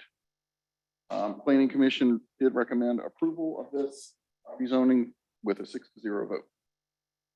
Thank you. Would anyone from the public like to be heard on this matter? Mayor, we did have one citizen who signed up to speak online, Jeff Roberts. If you're on the line, if you could. He's here in person. Oh, okay, thank you.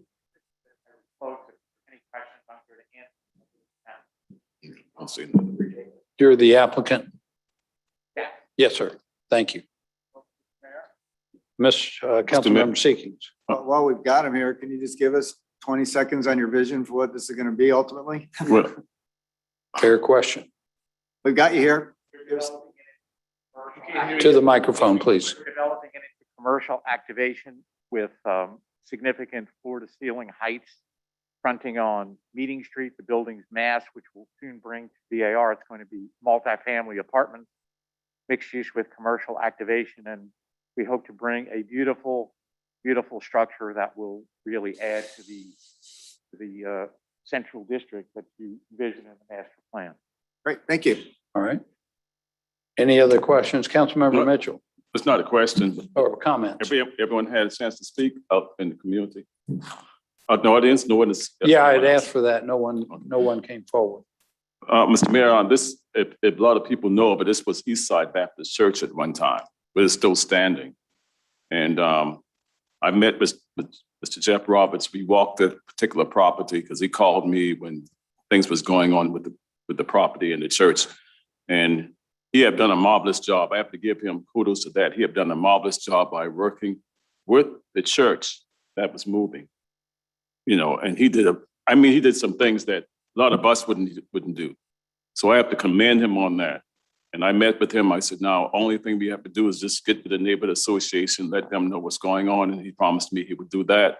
So, but he have done a marvelous job working with those people in that church. I was sorry to see the church go, but a lot of people don't know the background of what happened. But I said he had done a marvelous job with them and working with them, and still is working with the church and getting them, helping them on their way to a better place where they can probably afford. So I have to give him kudos on that. And I just want to say that publicly, that you have different developers out here and contractors out here that really thinks about people.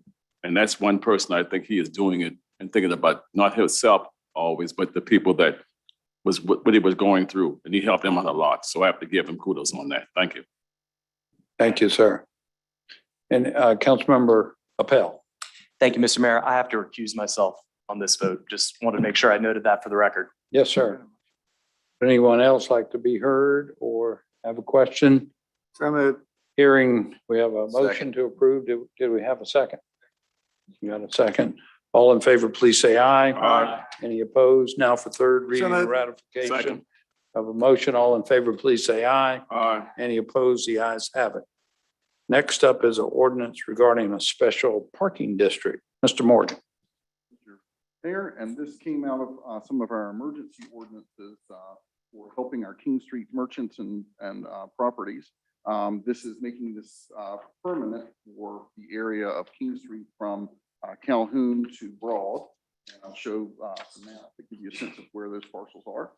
Again, it's the same parcels that have been part of the emergency ordinances. And essentially this allows for new uses in those existing structures to not have to meet parking requirements. Again, it's in the existing structures for new uses going in those. The ordinance is outlined here. I'm gonna just kind of flip through this real quick and get to the map and show you the map that is all the parcels that front on King Street. A couple of exceptions where you've got like a government building like county parking at county courthouse.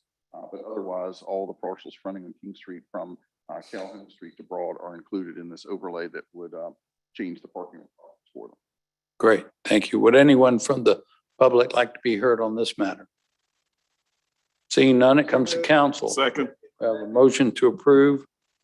Councilmember Appel. You want to make a comment about it or second? Do you mind making a brief report about the success of this in its emergency form? Absolutely, I'd be honored to. And, this is an example of picking up the ball and running with it. This is something that had been on the city's planning horizon for years. This is something that's burgeoning in the land use and planning world for, trying to reinvigorate some of these historic commercial corridors. Parking has become an impediment for getting vacancies turned over, and we saw that really starkly during COVID.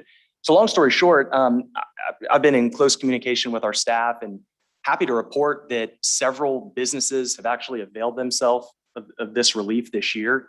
That is going to amount to vacancies turning over, and the reason for that is because prior to now, you had a vacant storefront and you didn't have some sort of grandfathered status for your zoning spots. It could cost you tens of thousands, if not hundreds of thousands of dollars to comply with the city's parking minimum requirements. So what this policy says is, a lot of these structures were built, sometimes generations before automobiles were invented. You should be able to open up a business without having to prove that you can make, certain parking arrangements on your own. This is going to make it easier for small businesses to compete downtown. Yeti across the street from my office, they don't have a problem striking a, six-figure check for parking spaces, but maybe a small business, in the community finds that too difficult to do. So this is a major deregulatory effort by the city of Charleston. It's a pro-business measure by the city of Charleston, and it's a way to drive economic vibrancy and diversity in our commercial corridor. And it doesn't just relate to business. Now, if you're a property owner on King Street and you've got a second or third story floor that's been vacant or has been used for storage over the years, you can turn those into apartments. Maybe they can be affordable. We're getting more units on the market. Maybe that'll drive down costs. I'm very excited to see what this measure will continue to do over the years. It's already had some great success, and hopefully we can expand this in the future. We've got adequate parking infrastructure all over the city. And very, very happy to see how much progress this is made, and great collaboration on this with Councilman Higgins and Councilwoman Del Chapo in this as well. They were very instrumental in making this happen as well. So kudos to all, and of course our staff for listening to me, pester them about this. So I'm glad we're at the finish line here. It's very exciting. And last thing I'll say is City of Charleston got covered by Wired magazine, a national publication, in an article about the most progressive, dynamic, leading cities in the realm of transportation and urban renewal. And it was really good to see that happen. And I hope we can get some more positive national attention for our zoning improvements in the coming years to piggyback on what we just talked about with our comp plan. So thank you, Mayor. Appreciate it. Thank you. Any further questions, comments? All in favor, please say aye. Aye. Any opposed? The ayes have it. Now for third reading and ratification. All in favor, please say aye. Aye. Any opposed? The ayes have it. Next up is a matter regarding property line adjustments. This is ordinance amendment E5, and this is to amend our subdivision codes essentially to allow for requirement for on-street parking or other parking areas within new subdivisions. What we've increasingly found in Charleston is as developers have built streets in our subdivisions that meet our city codes that provide for good, safe access for cars, they've not included areas for on-street parking, either along the street or adjacent to some of the housing. And so this would require that in certain instances based on the number of lots in the neighborhood and the size of the lots in the neighborhood relative to how much extra parking those lots can allow. It could be in HOA areas, it could be in on-street areas, but we think this is something that will make for better neighborhoods in the city and make for fewer points of consternation when someone has a few folks over for their house for a barbecue or something like that. Both staff and planning commission recommended approval of this ordinance. Thank you. Would anyone like to be heard on this matter?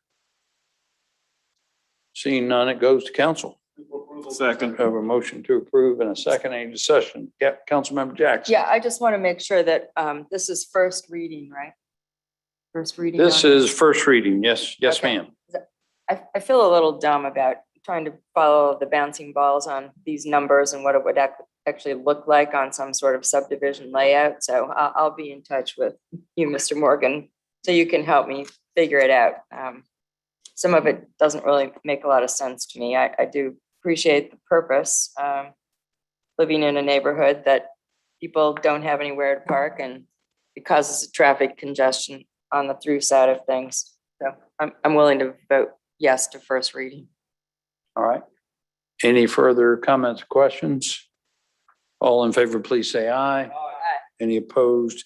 The ayes have it. Mr. Morgan, Mr. Mayor, could Mr. Morgan take 6 and 7 together, both of them as annexation? Actually, on number 6, we have to annex it later in the meeting. So we're going to have to come back to vote on number 6. But we do want to avail the public the opportunity to make any comment. So Mr. Morgan, if you present both of them, and then we'll seek any comments. Correct. So E6 is 420 Arlington Drive. It would be an annexation of a single family lot. It was R4 in Charleston County. It would come in the city as SR1. And we are recommending approval. Image of the property adjacent to the Greenway in West Ashley, off of Arlington. And then the property and planning commission recommended for that SR1. Now there is a difference with E7. This is a parcel that is off River Road, and the applicant was interested in getting a little bit more density on this site. Not because they wanted more units, but because they wanted different setbacks. But from a staff standpoint, we felt like SR1, which the applicant had requested, was not the right category here, given that the adjoining development was much lower density than that. That's the Stono View development that's adjoining it. So we had recommended R4, which is comprehensive plan, both current and future. And planning commission did endorse the, I'm sorry, we had recommended RR1, excuse me, R4 in Charleston County. We recommended RR1 for it. And planning commission endorsed the RR1 for the property. So that is a little bit different from the previous one. And images there of it on River Road. Gotcha. Would anyone from the public like to be heard on 420 Arlington Drive zoning or 2147, 2151 River Road? Hearing none, at this point, we're going to take number 7 to council and come back to number 6 after we complete the annexation. Councilmember Brady. So Christopher, for E7, so she's requesting SR1, but planning commission and staff approved RR1. Which one are we, like, if we vote yay, what's getting implemented? Well, it depends on what your motion or a council member's motion would be. But the planning commission and staff send it to you as recommending RR1, which is a little bit lower density than the SR1. Because the way it's presented on the agenda for number 7, it says B zoned single family residential SR1. Right, but you all have the power, just like planning commission does their recommendations, you all have the power in making a final decision on it to go lower than what the applicant had asked.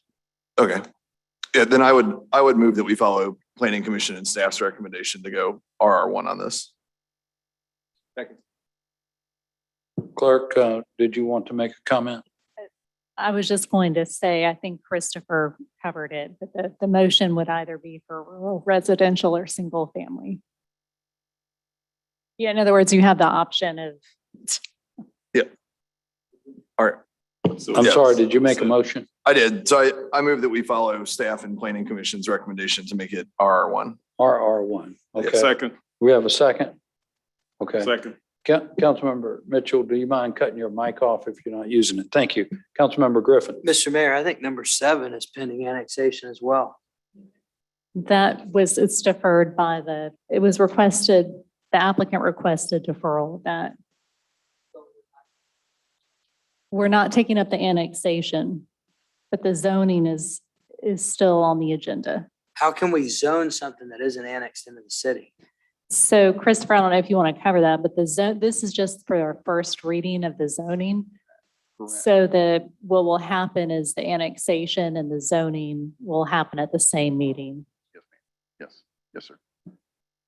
And so it could be, this is the applicant by virtue of that deferral, they could be watching, and if they don't like the RR1, they may withdraw their annexation. That has happened before. But we, from a staff standpoint, felt strongly enough that it was important to have the lower density. So that's why we recommended that, and planning commission concurred with that. All right. Any further questions or comments? Hearing none, we're voting on number 7 for an RR1 zoning classification. All in favor, please say aye. Aye. Any opposed? The ayes have it. So that ends our public hearings matters. And next we have approval of city council minutes. Vote for approval. June June 15th and June 30th. We have a motion to approve. Any changes, deletions? All in favor, please say aye. Any opposed? The ayes have it. Next up is our citizens participation period.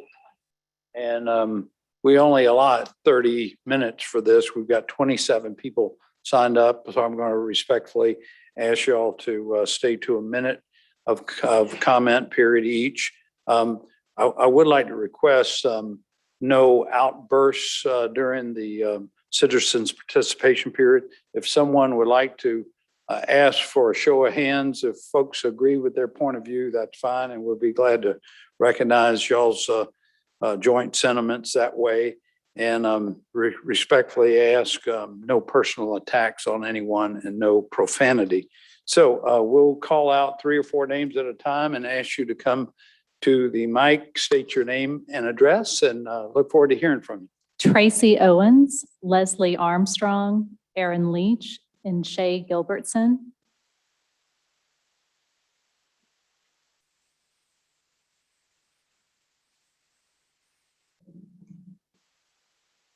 Good evening. My name is Tracy Owens. I live on Norman Street, downtown. There actually will be 5 of us reading in sequence to tell a story that we feel is vital for you to hear. As you likely know, every Sunday, a group of racists bring a huge Confederate flag to the defenders of the Confederacy statue. They started this weekly racist display where the Confederate flag was taken down from the State House in the wake of the murders at Mother Emanuel. Our group gathers each week to counter-protest. We hope that with the elimination of the statue as the focal point, the group raising the Confederate flags will be less emboldened. We have read the proposed ordinance in full and bring a concern about language found in Division 3, titled Regulations and Penalties, item number 13. It reads in part, participants in a demonstration shall Time. abide by any discretion given by the police officers. The language sounds alarming because we've seen how the subjectivity of discretion can play out in real situations. Thank you. Thank you. Hi, my name is Leslie Armstrong. I live at 490 Planters Trace Drive. I'm at the Battery every Sunday, and on July 11th, we had a situation where an officer, a police officer by the name of Weiss, kind of got in our faces and kept telling us exactly where we can stand and where we couldn't stand. And he kept threatening some of my fellow white anti-flaggers that he was going to arrest them for failure to obey a lawful order. We didn't really know what lawful order he was talking about. So a little bit later in the morning, a young woman walked past us anti-flaggers and she started yelling obnoxious comments at us. And then she crossed the street from where we were, looked at us, yelled some more, and was like, come on, come on. So one of my fellow anti-flaggers stepped off the curb. Marlena happens to be Black. She happens to be a woman in her 60s. She stepped off the curb, was walking across the street. Time. And the police officers did to her what they did not do to my white colleagues. They went after her, and I will let Aaron take it. Thank you. My name is Erin Leach. I live in West Ashley. I will not publicly give my address because many of us are targeted by the very group we're talking about. I was there. I saw this whole incident after the young woman kept taunting us, and after Marlena crossed the street, she was surrounded and handcuffed by police.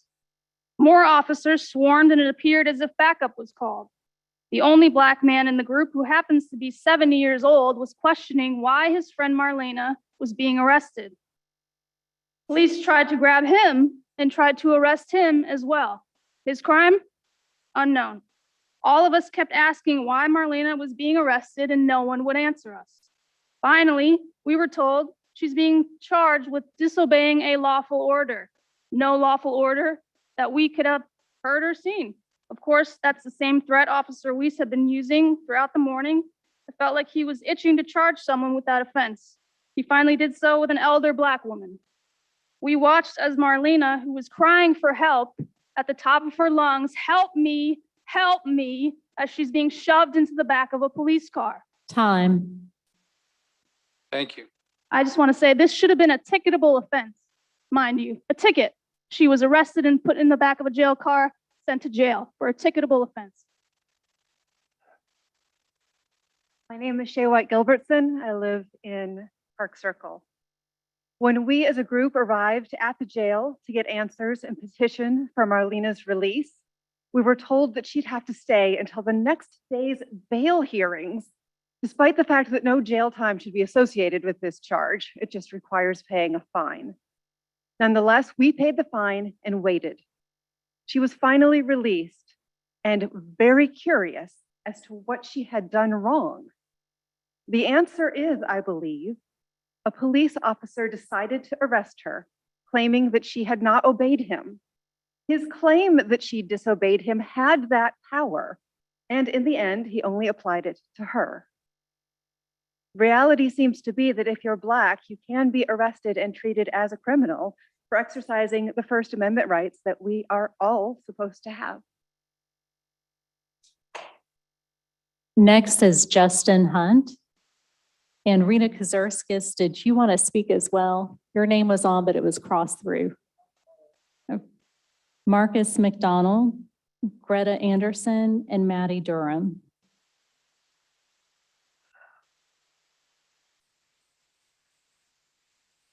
Great. Hello, City Council. Most of you guys already know me. My name is Justin Hunt. I'm the president of Stand as one of the many peaceful activists of the city. I know this is a weird situation to see me with a bunch of white ladies, but I call them family. And we're here today to address a couple things. Over-aggression of police is something that's real, and we just want cooperation and communication on the issue. The ignoring of it through the city, as well as Charleston Police Department, has us traumatized when we have to see 60-year-old Black women and 70-year-old Black men handcuffed. For me, I've been at that battery for over a year peacefully. I have no violent charges, and I lead protests over here, over 200 people. We're just asking for the same constitutional rights that were promised to us when they stated that all men were created equal. And we're constantly having a fight in this city. And we need our elected officials to at least be the voice for us. That really hurt my heart to see her incarcerated for something that was nonviolent. It almost brought me in tears. Time. These are our elders. We ask the city officials to please be the voice and be accountable, and remember to speak for those that put you in those seats. Thank you. Thank you, sir. My name is Marcus McDonald. I'm the leader of Charleston Black Lives Matter. And I'm going to speak on some of the issues some of my colleagues spoke on, but I have to say one thing initially. I'm not supposed to target folks, so I'm not going to look at them. But this goes to anybody who's a city council member who was arrested for DUI recently. You should be ashamed of yourself. You should be ashamed. You should be ashamed of yourself. And this is why. We have mutual friends who've been killed by drunk drivers. And it doesn't make any sense how the city will not make a code of conduct for politicians and people up there who are supposed to represent us, but y'all would rather make code of conduct for us, people who are standing for our rights, standing for the rights of folks. And there was a recent press conference where certain folks in this elected body and law enforcement made a statement, and they said that we have to protect our citizens from those people. Well, I'm sitting right here and I'm those people, okay? And I stand for my community. And when things happen in our community on the east side, I'm there. You can ask Councilman Mitchell, I'm always there. So before you try to demonize us and make rules to alienate our First Amendment right, know who you're targeting. You're targeting us. Time. You're targeting Black folks. And I'll say this, stop shifting the blame on us and hold yourself accountable, because there's so many issues in the Black community. Don't try to say you're building commission equity, because it's a failure. You didn't put any money behind it. I was on it myself. So don't say you're doing work and then try to shift the blame on somebody else. Y'all have to hold yourself accountable. That's it. Thank you, sir.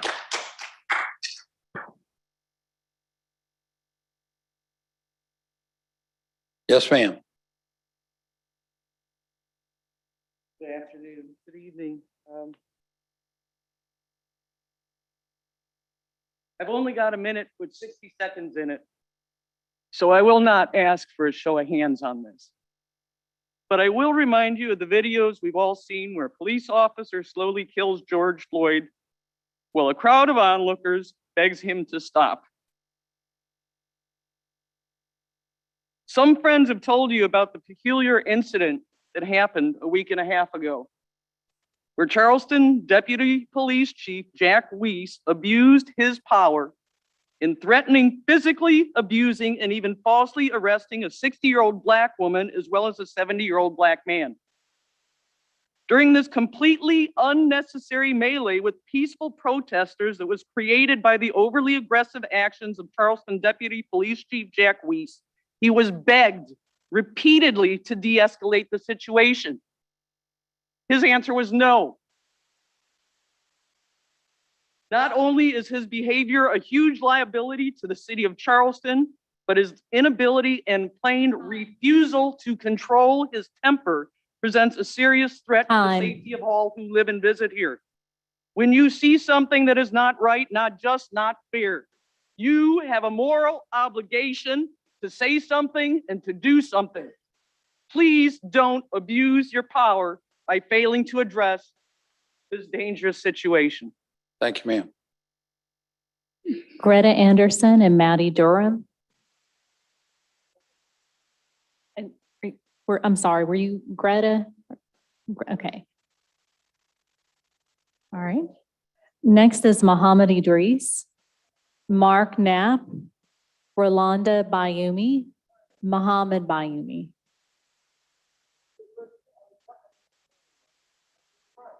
We have your name on the list. Evening. Mayor, City Council.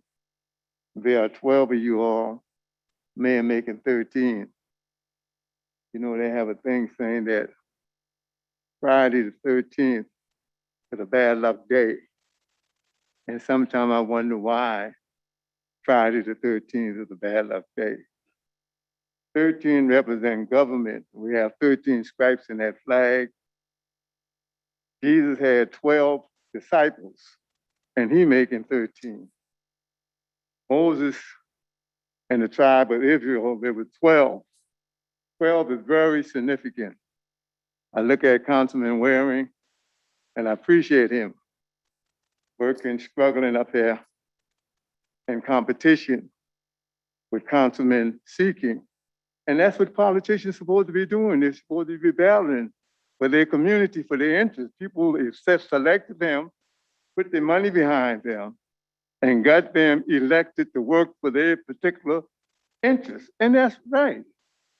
And we should tell the people that. Stop telling the people that they got representatives up there when they did not support them financially. Tell the people what this is all about now.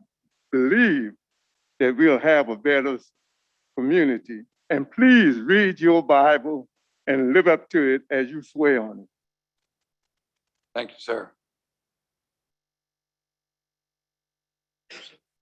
Now being back here, there's so much fodder, easy. You got an ordinance you're getting ready to do for recreation stuff and where you can apply for permits or whatever. Funny part is you have to produce it 14 days before the event minimum at the max, okay? But if it gets turned down, guess what? They got 30 days to hear your appeal. Go figure. Sounds like a lawyer I told once that he went to law school because he couldn't do math. Next, we got a firearm stuff. A lot of this is contrary to state law. I got state law back here. Yes, it is. It says you can't possess concealed weapon. That is correct on certain property, but you can have it in your vehicle. Why? But what is defining the word possession? It's in your vehicle, you possess it. Time. But also there's one other thing that's rather important, parades. Can't have open display of weapons. What happens when an honor guard shows up? Here we are being anti-American. Thank you, sir. Council members and mayor, thank you so much for allowing me to have this time. My name is Rolanda Bayumi. I live in West Ashley. And I'm actually here again on behalf of my family and the food stand ordinance that was passed on June 30th. I listened to several of the conversations that happened this evening, and I had some thoughts prepared. However, I'm just going to bounce off of some of the things that were said. Councilman Griffin, you had said that the pier, once privatized, will bring employment to Charleston. Well, the ordinance that was passed for the food stands has literally devastated employment. We talked about, certain small businesses that, need parking in front of their place of business. We're a small business, and the ordinance that was passed literally has destroyed our business. Closing at 1:30 is literally taking 80% of our profit. It is literally making us wonder what our future holds. We didn't establish our business overnight. It took 7 years, yet the ordinance was passed in a matter of moments and the rug ripped out from under us. I wrote a letter, and I'm hoping that Ms. Jennifer Cook, I emailed it to her, and I'm hoping that every one of the council members has had an opportunity to read it and to understand where we as employees and business owners are coming from. Thank you, ma'am. Yes, sir. Mr. Mayor and council member, we have came here today. Can you speak closer into the mic, please? Thank you. So we came here today to talk about the food truck ordinance that was passed on June 30th. We would like the city to revisit and consider the closing time from 1:30 to 2:30. We do 75 to 80% of our business during this hour. This ordinance has killed our business. It has taken food off our table, and we are struggling to pay personal bills, not to mention the overheads cost to run our business. We are willing to work with the city, but the city has to work with us. Thank you. Thank you, sir. Next is Anthony Bryant, Mohammed Badaway, Gail Hall, and I believe it's Mac or Mark Schwartz.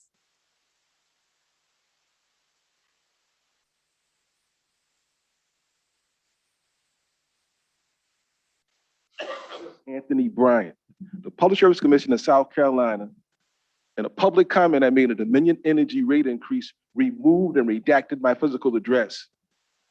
On April and May 2020, a call came from West Ashley to my neighborhood and cops came. Okay, therefore I'd be at-risk homeless or partly homeless. He knows about it.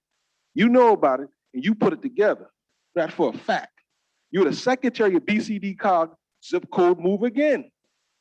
BCD COG, zip code moved again.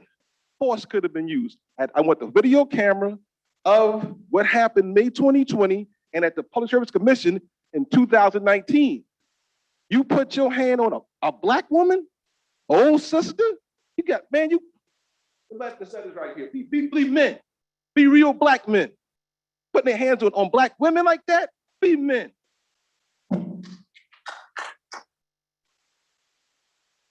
Yes, sir. Members, good evening. My name is Mahmoud Badaway. I live in West Ashley. I'm with my family. Can you speak a little closer into the mic, please? Thank you. You know? Yes, sir. Yeah, my name is Mahmoud Badaway. I live in West Ashley. I'm here with my family as a food vendors, working King Street. After the ordinance, I don't see anything that has been changed. The street is still safe. Before that, we were still working. Everything was safe. As everybody say, we closed early for safety, and I don't see anything that affects that. We're here, and I want to say that our business have been affected so much that we cannot keep up with our bills, we cannot keep up with our family needs, and all we asking, if we can extend that for 1 hour more, that can help us, because I'm not gonna say it's not fair that you close the business and there is another business still open. Everybody knows that. But the only thing we need just like 1 more hour that can help us. And that's it. Thank you. Thank you, sir. And was Gail Hall here? Max Schwartz or Mark Schwartz? All right, Tristan Whitaker, Trey Davis, Ahmad El Said, Andrew Tweedy.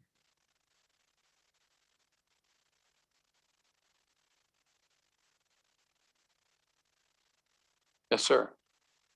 So I moved to Charleston 2 years ago, and Your name and address, please. Tristan Whitaker. I live on Rutledge Avenue. I moved to Charleston 2 years ago. And on my first night, I met Mike here at his food cart on King Street. And he's been a regular face there. I've seen him just about every weekend since I've been here.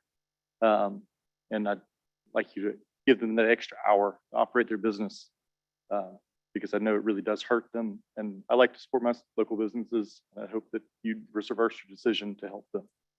Thank you. Thank you for coming forth. Yes, sir. Thank you, Mr. Mayor. My name is Trey Davis. I live with Tristan, and I would also like to express my support of extending the food cart hours. I've seen the impact that it has had on Mike and his family, and I've also seen the lack of impact that this ruling has had on safety. I really don't see that there's any direct correlation between food cart times and the safety of King Street late at night. So I think that it is justified that their family asked for more time. Thank you. Thank you. Yes, sir. Ahmed Al Said. I'm actually one of the members of that business. And I wouldn't repeat what my friend said about extended the time, especially when we're struggling, when we're about to shut by 1:30 by the crowd around us, because even we can't shut in the time because of that crowd. And also I noticed after we shut down, the crowd is still there and it's been divided in different spots for food, which is make it more a crowd.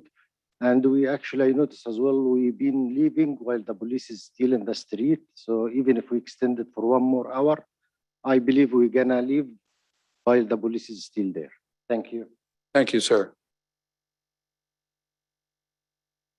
Council, my name is Andrew Tweedy. I'm here on behalf of Muhammad and his family.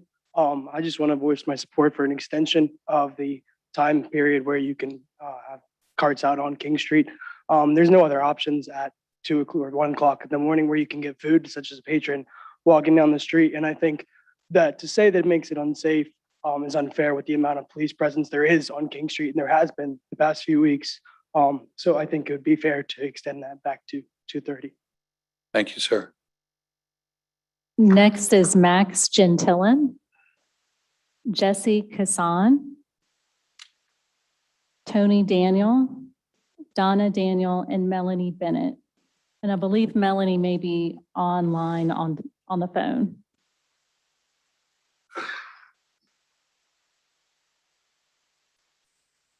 Yes, sir. My name is Max Gentillon. I'm also here on behalf of the food cart. So I believe that the food cart should be opened until later as well. There's been a lot more police on the street, hasn't been a problem, and I don't think the food carts ever caused a problem with that to begin with. Late at night, that's the only option for food. And as someone who lives downtown, when I get off work lately, late at night, I have to get food somewhere, and that's the main place that I would go. And I think we should consider the chime as well. Thanks for sharing.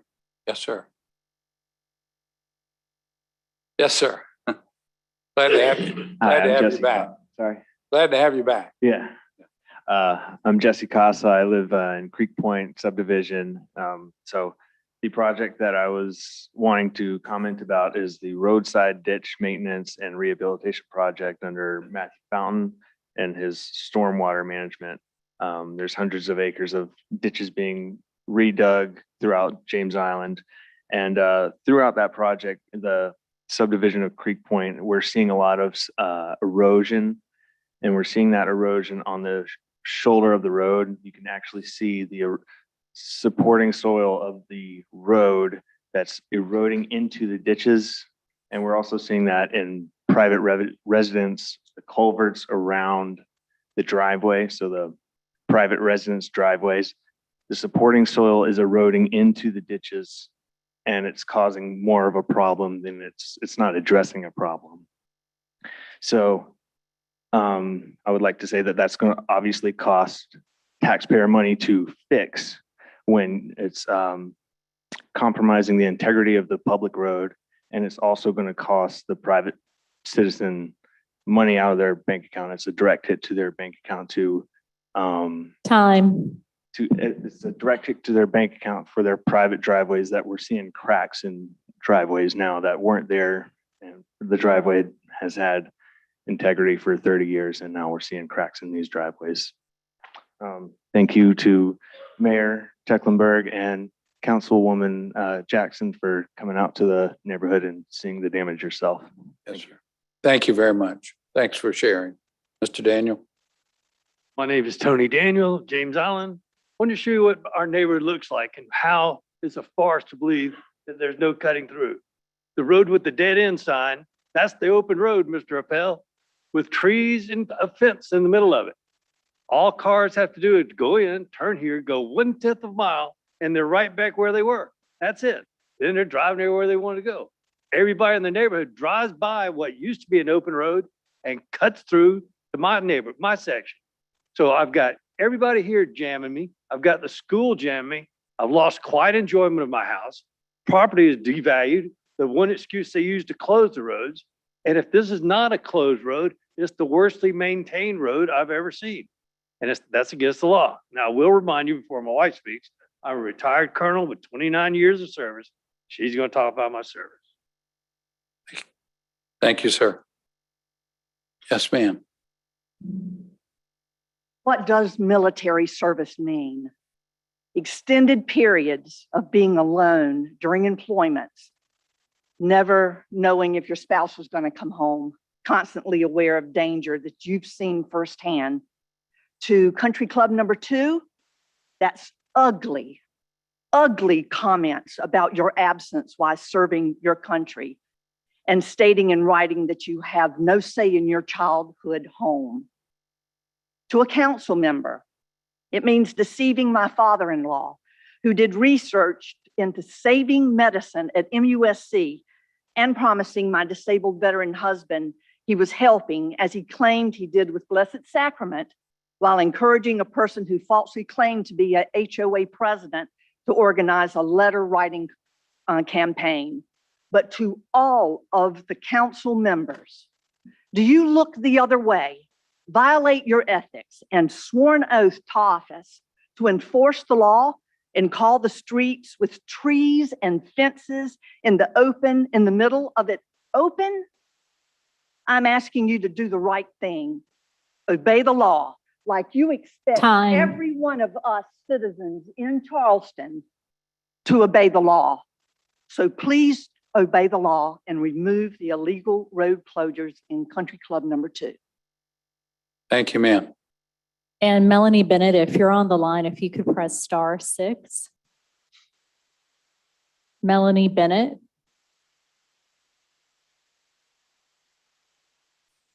All right, I don't believe she is on, and we did not receive any other comments for citizens' participation. Were there any email or telephone messages? No, sir. Yes, sir. Yes, ma'am. I think I already summarized those earlier. Those were for the comp plan, I believe. Gotcha.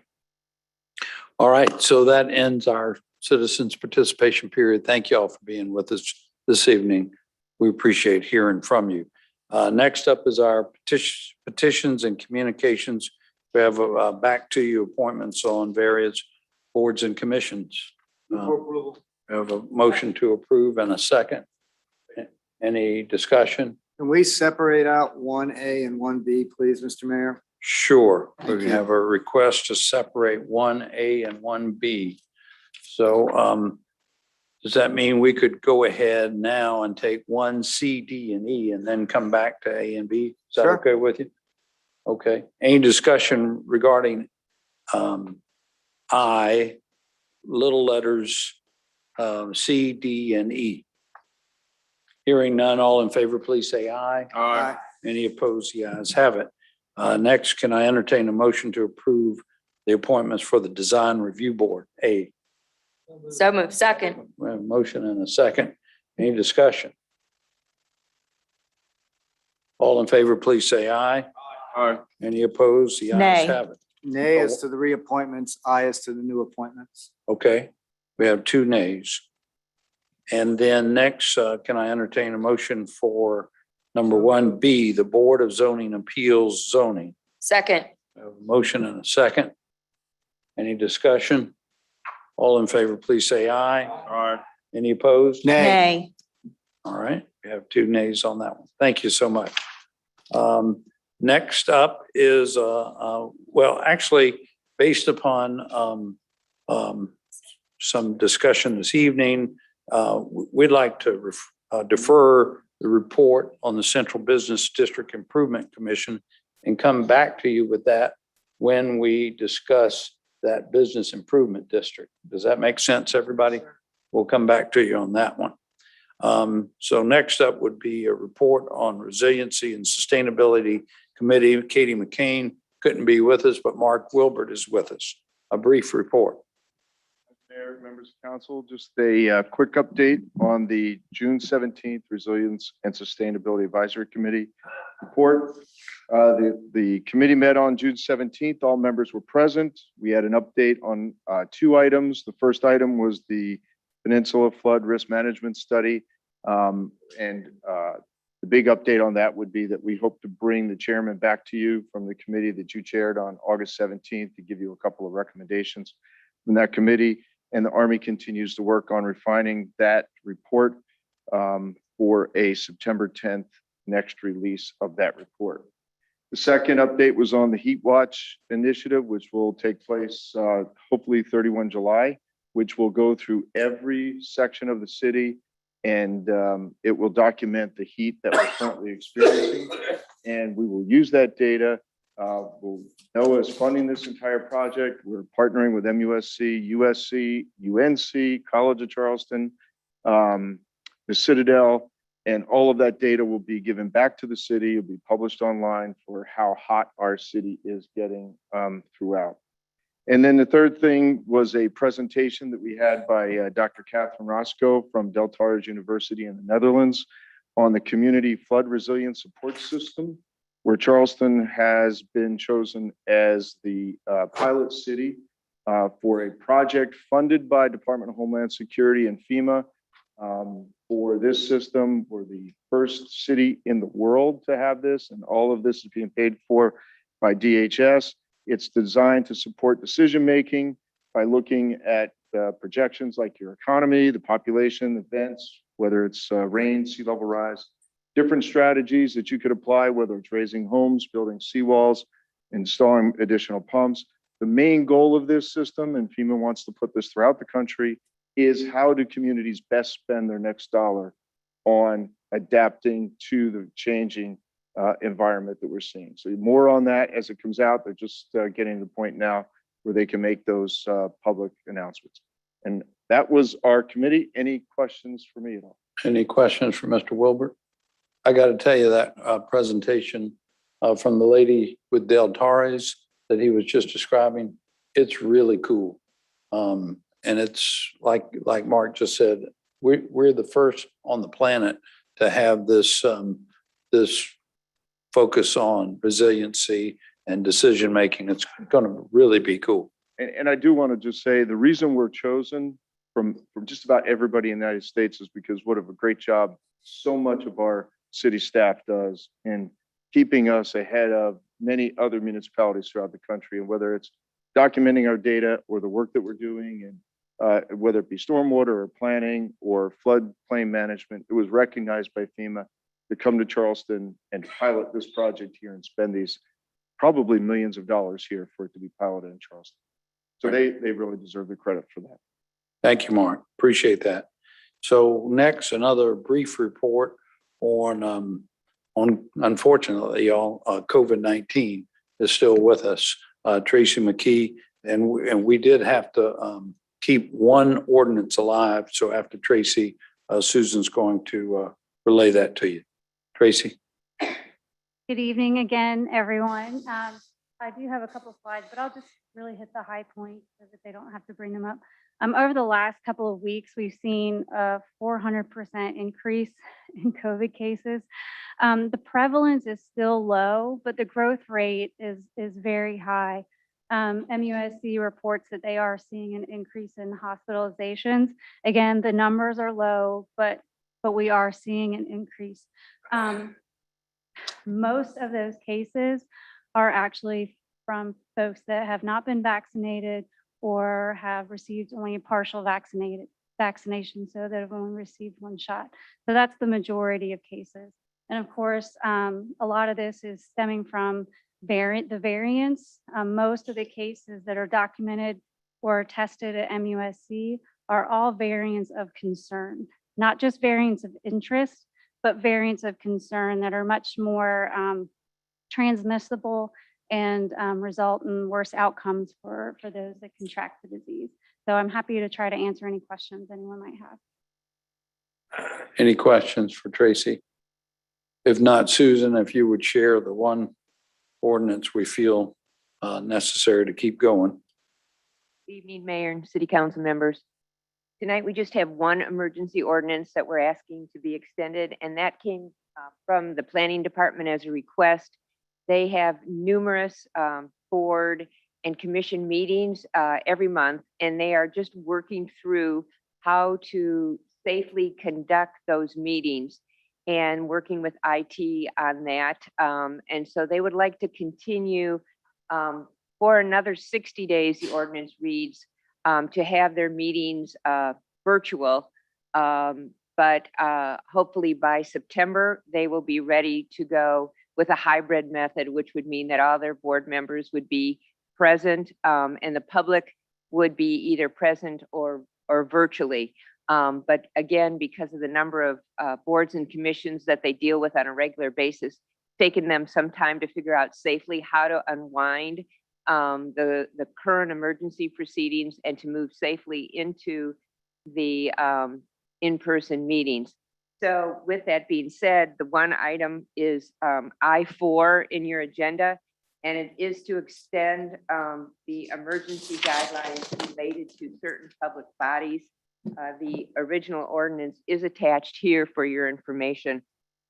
The only thing I would like to note is based upon our last meeting, or actually it was the June meeting, the ordinance dealing with the suspension of city council rules for meetings in city council will expire on August 14th. So unless extended before then, the emergency rules dealing with city council meetings will have expired and will be back to the normal in-person rules that are in our council rules at this point in time. So happy to answer any other questions you might have. Any questions, Councilmember Brady? So to provide for the hybrid format, if for instance, the city council committee meetings go back to in-person, would we just need a simple something on the agenda for next time to change council's rules, since that is at our discretion? Yes, if council would like to amend the rules as they currently exist, it would have to be brought forward for an ordinance with 3 readings. Okay, thank you. All right. Any, Councilmember Griffin? When is our next meeting? Our next meeting is, Our next regular meeting is August 17th. We're looking at maybe having a special meeting next week that I think some of you received an email about, but if we can't have that, then we'll end up having just our regular meeting on August 17th. We need to take care of that tonight then, because it would expire. And we're having an awful lot of special meetings during these during the summer months when we're only supposed to have 1 meeting a month. Maybe we ought to change the rules of council and go back to 2 meetings a month if that's what we really need to do.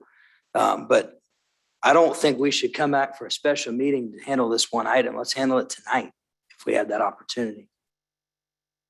well, we do plan on having a short special meeting before our August meeting, because there's an item that would need approval before our next scheduled meeting in order to get on the ballot in November. And then also, I think y'all remember we had to redo our procurement on the smokestacks. And so that should be complete. And frankly, we want that to move along as quickly as possible, as soon as a capital projects is ready on that. So we did have a couple of legitimate things. It won't take long. It won't be a long meeting prior to the next regular meeting in August.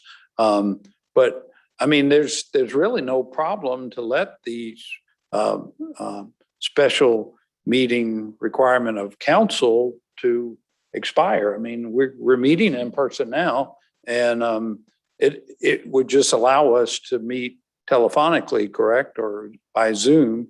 And as long as we're agreeable that we're going to meet in person from here on out, this is after August the 14th. I don't see that we really need to renew that personally, but if y'all want to, we can. Councilmember Griffin and then Councilmember Jackson. I think what Susan's bringing up is that we're meeting via Zoom for all our committees. And I don't think our rules state that we can do that unless we're under the emergency ordinance. So when that expires, we're going to have to meet as a committee in person unless we change those rules, which if we wait is not going to be done in time. Okay. Is that right, Susan? That's correct. Okay. And do y'all not want to meet in person for committee meetings anymore? It's it's a pleasure of council, whatever y'all would like. Councilmember Jackson had her hand up next, and then Councilmember Seeking. Thank you, Mayor. I was going to ask sort of the same question as Councilmember Griffin. I don't know what I prefer. I do feel like maybe virtual committee meetings is easier for the staff, but I would certainly like to hear from the clerk's office before we make that decision. So I do think that maybe it would behoove us to extend what we currently are allowed to do under the emergency ordinance for another month until we figure out the best approach to our meeting format. Is there any reason that we shouldn't just, make it another 30 days while we're deciding our It's a best? pleasure of council. It's fine by me if y'all want to do that. Councilmember Seekings. Thank you, Mr. Mayor. Just briefly, it seems to me, and I think I took Councilmember Brady's comments to mean that we should debate this whole point of the committee side, which we used to, by the way, for a little history's sake, we could, and we did meet via telephone. We didn't have Zoom back in those days. In certain circumstances, we had very short committee meetings, which you do all the time. And we have committee members who are far away and for 10 minutes. So I think we should put it all on the table going forward and keep everything that we have in place until we've actually debated that, including the option for city council. If it's 1 or 2 more meetings, it's not a huge deal. It's worked well. I don't know that it puts Ms. Cook under a huge amount of strain because we're still going to have people participating virtually anyway. So I would suggest humbly that we just extend all of it, Mr. Dina, until we can take it up for debate and then make permanent rules about it. And I think, look, going forward in the future, there are some advantages, Mr. Mayor, to having the ability to participate remotely, given the workload the workload for us on this council in terms of hours that we spend has gone up geometrically. And I don't see that changing. And having some options in the future for shorter meetings and all those things, I think I would like to have us debate that in public, hear what the public has to say. I know there's been a large voice of people who think we should meet in person all the time. I get that. There are some advantages to not doing that at certain times. Let's keep those options open until we can put it all on the table at one time. So I would amend whatever you presented to us to include city council as well in the emergency ordinance until we debate it as a whole. That's a motion. So that is I'll not second. technically on the agenda right now. I would move to amend the agenda. Yes, so just I'll make a second. motion to amend the agenda to add that ordinance back on the agenda that we Okay. took off. Okay. And to the extent we need exigent circumstance, I would say it is because we're going to lose the ability to meet if we don't do it right away before we meet again as a city council and debate it. So that's my motion and the exigent circumstance. And I second. So first we have a motion to amend the agenda to add back the emergency ordinance regarding city council meetings, correct? And that's correct. And this All right. would be suspending ordinance, well, it's 040 is the emergency ordinance, All right, which was about to lapse. all right. And so if we could amend the agenda and then add that to extend it for another 30 days, then Right. that would take us into September. Okay, great. So we had a motion to amend the agenda. We had a second. Any discussion on that motion? Hearing none, all in favor, please say aye. Aye. Any opposed? The ayes have it.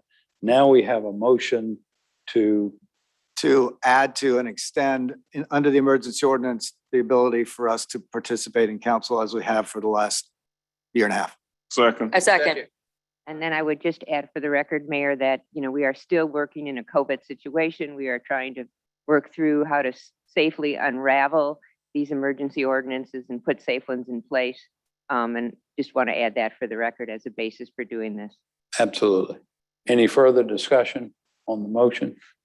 Hearing none, all in favor, say aye. Any opposed? The ayes have it. And did we also need to take action on emergency ordinance 2020-049? Second. I have a motion and a second. Any discussion? All in favor, please say aye. Aye. Any opposed? The ayes have it. I think that's it. Any further discussion on this matter until our next meeting? Count- It depends. If we have a special meeting, then the answer is no. But this would be our last regular meeting Regular with meeting. Susan Herdina as our corporation counsel. And thank you, Wilbur Johnson, for being with us tonight, being present as well, even though your duty hasn't officially started yet. But I, for one, and I know I speak for this council, thank you, Susan, from the bottom of our hearts for your service, for your incredible intellect, for keeping us straight, and your total commitment to the city of Charleston. And we're so pleased that you're going to continue that service in another role in just 30-something days to come. So we look forward to continuing to work with you in that new role. God bless.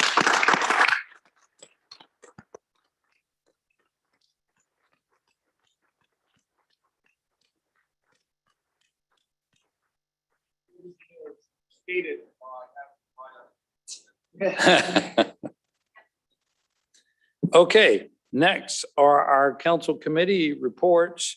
And our first one up is Committee on Recreation.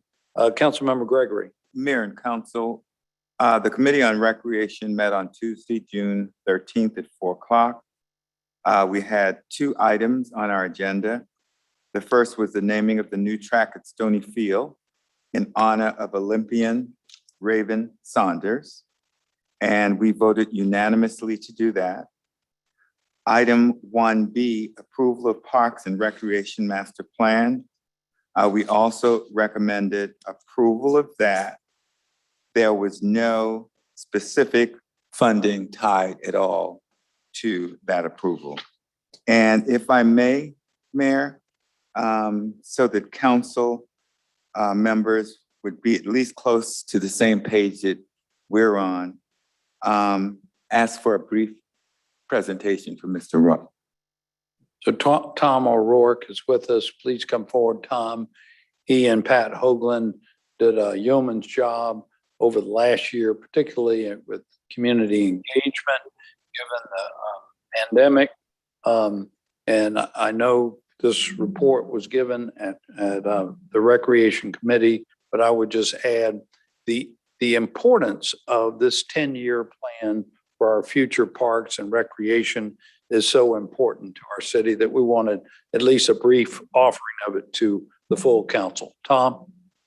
Thank you, Mayor, members of council. I'm honored to be here today to discuss this. We will have a presentation in front of you.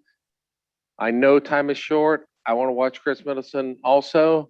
But this is important. It really is important. And all services don't touch everyone. Parks and Recreation does in some way. And we were awarded this contract and then COVID hit. And we got a little worried, but I will say this, it was a better product because of COVID. Because these plans, no disrespect to everybody I'm looking at, they're not just yours, they're everybody's. They're this entire community. And it enabled us to get out into the communities and meet people and talk to people and go to parks and to do that. So I certainly want to thank you for having the foresight to do this. I want to thank Councilmember Gregory and the Rec Committee for their leadership on this, certainly the mayor and all of council. But I also, before we get started, want to make a comment about Laurie Yarborough and Jason Kronsberg, 2 leaders of this community that were with us every single step of the way, which helped this product. You all have a 250-page downloadable document that I'm not sure you'll read every single word of it, but I hope you go back for reference. So what we'd like to do now, introduce Pat Hoagland. He was our project manager on this, to go through the presentation for you. Thank you. I'm trying to get the right screen up here. Doesn't look like I got the right one. We saw the slides. Oh, you did? Yes. Okay. There we go. Okay. Yeah, that's it. All right, good. So there we are. So you seeing the slide now? Yes. Okay, great. Yeah, so this was a 4-phase process to an evaluation phase and a public engagement phase and vision phase, and then now we're in the plan phase right now. I want to show you some of the things that we did to address equity throughout the community. And you see in the slide with the composite service areas on it. Yes, we can. Yes, sir. Okay, Please good, thanks. proceed. All right. Okay, thank you. This slide, the areas in blue are those areas that have the most parks and recreation services, and those areas in red are the least. So you start seeing that, the upper portion of the peninsula, outer West Ashley, Johns Island, and in some areas in James Island have the least amount of services. So that was one way we looked at it, by mapping access, the walk and drive times to your parks and to your facilities. So that was just one way that we looked at it. And then another was we looked at 11 different socioeconomic factors by various census tracts throughout the city. And those areas in red are those areas that would benefit the most from social services of any type, not just parks and recreation. And those areas in blue are least impacted. So you see again, large portions of the peninsula, portions of West Ashley are some of those areas that had the highest social needs and conditions problems. We took those two, combined them together to get this priority service areas map. And you see the areas in the dark red colors here, upper portion of the peninsula, outer West Ashley, in some areas in James Island, a little bit in the inner West Ashley, that are areas that would be good to target for increased services in parks and recreation and other services as well. So that's one way we looked at equity throughout the community.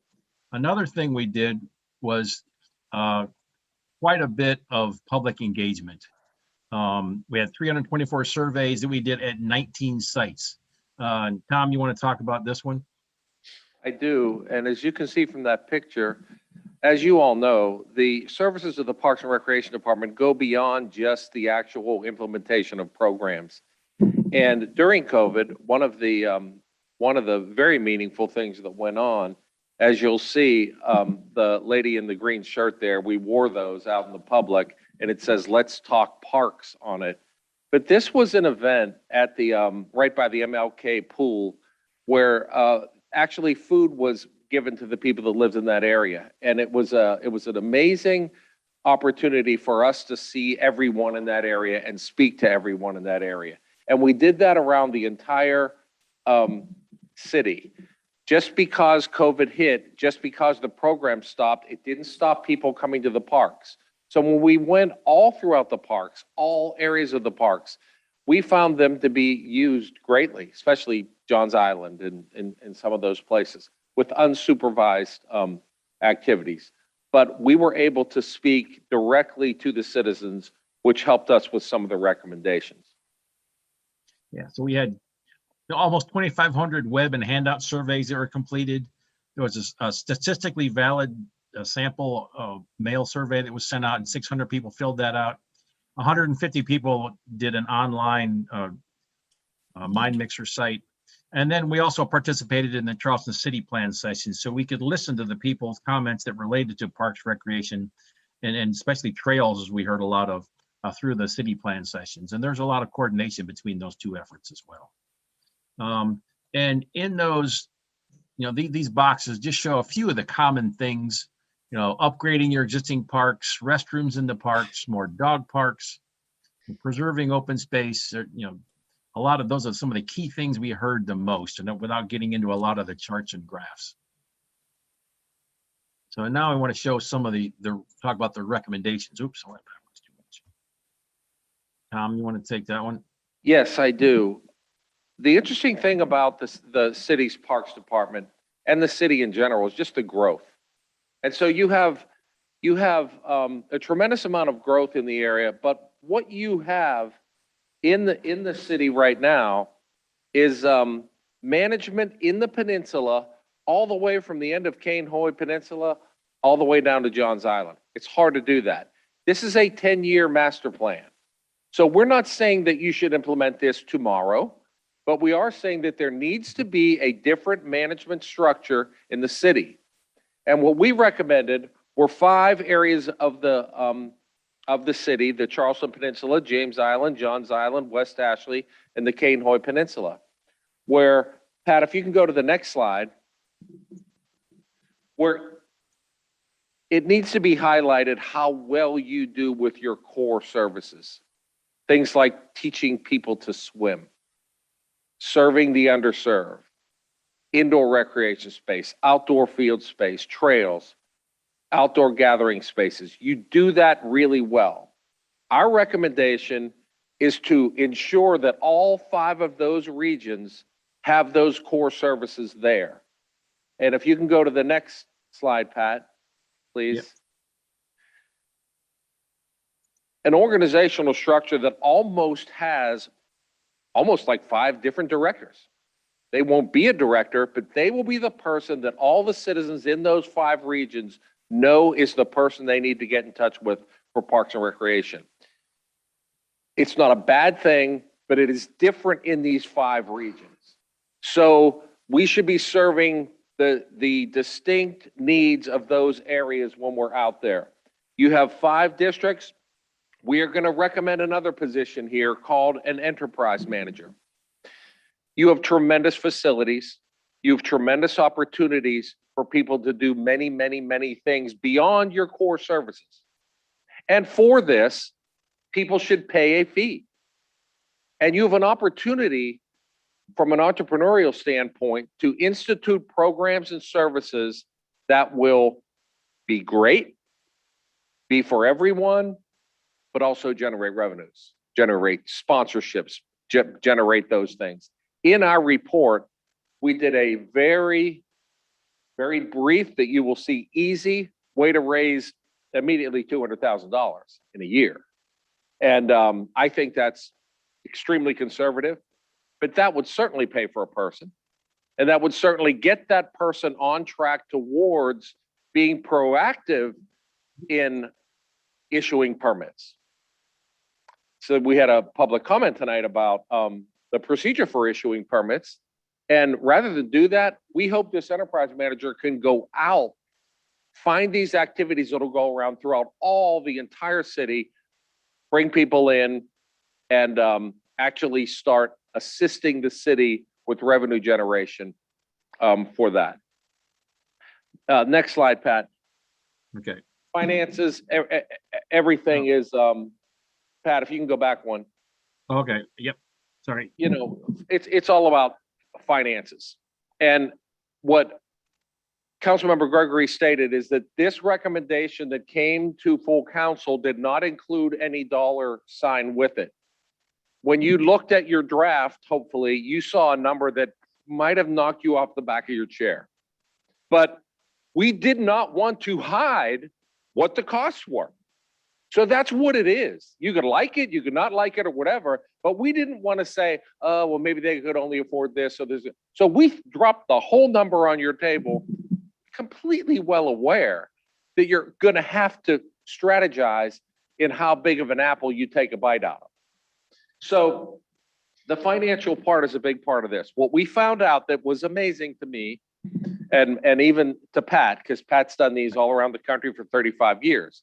Charleston, South Carolina had the highest percentage of citizens that said, I'll pay for it.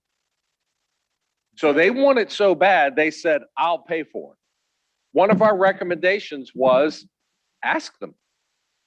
Ask them in November in a referendum, do you want to pay for it? And if they do, it's almost like they are participating in the funding of this. So we gave that as a recommendation, but what we did not do is say, go for this much, go for that much. You have very capable people in your finance department, Laurie, Jason, and certainly all of you in a discussion that'll happen. So that's it. The other thing, there are philanthropic opportunities out there that are right here. You've got the Charleston Parks and Services. You've got the Friends of the Life. In fact, I think I saw Charles. I don't know if he's still here, but you have these people out there that will work with you, that will help in the fundraising part of this to help you achieve your goals. So the philanthropic community will be a big part of that. Pat, if you can go to the next. Yep. You know, maintenance is real. And it's funny, one of the bullets on here, the demand for restrooms. And it seems really basic. Guess what? It's not. Restrooms are important. A lot of places, they start with restrooms. and everything else comes after. But I will tell you, the number one thing that your citizens told us was, can we get restrooms? And another part of this, while we put it into maintenance, and I'm not blaming anybody for this, but you have some great restrooms and some great parks, and they're locked sometimes. That's not a function of anything more than just needing the people that will be able to clean them, maintain them, and do that. So we have costs applied to that. But I will tell you, your citizens are interested in restrooms. So the other part of this that we try to be realistic about, there are positions in both the maintenance department or the parks department and the recreation department that have not been filled. We're recommending that these are filled. I think we probably could recommend more, and I'm not sure Jason and Laurie will agree with this, but I'll bet you if they got back what they lost, they'd be happy with that.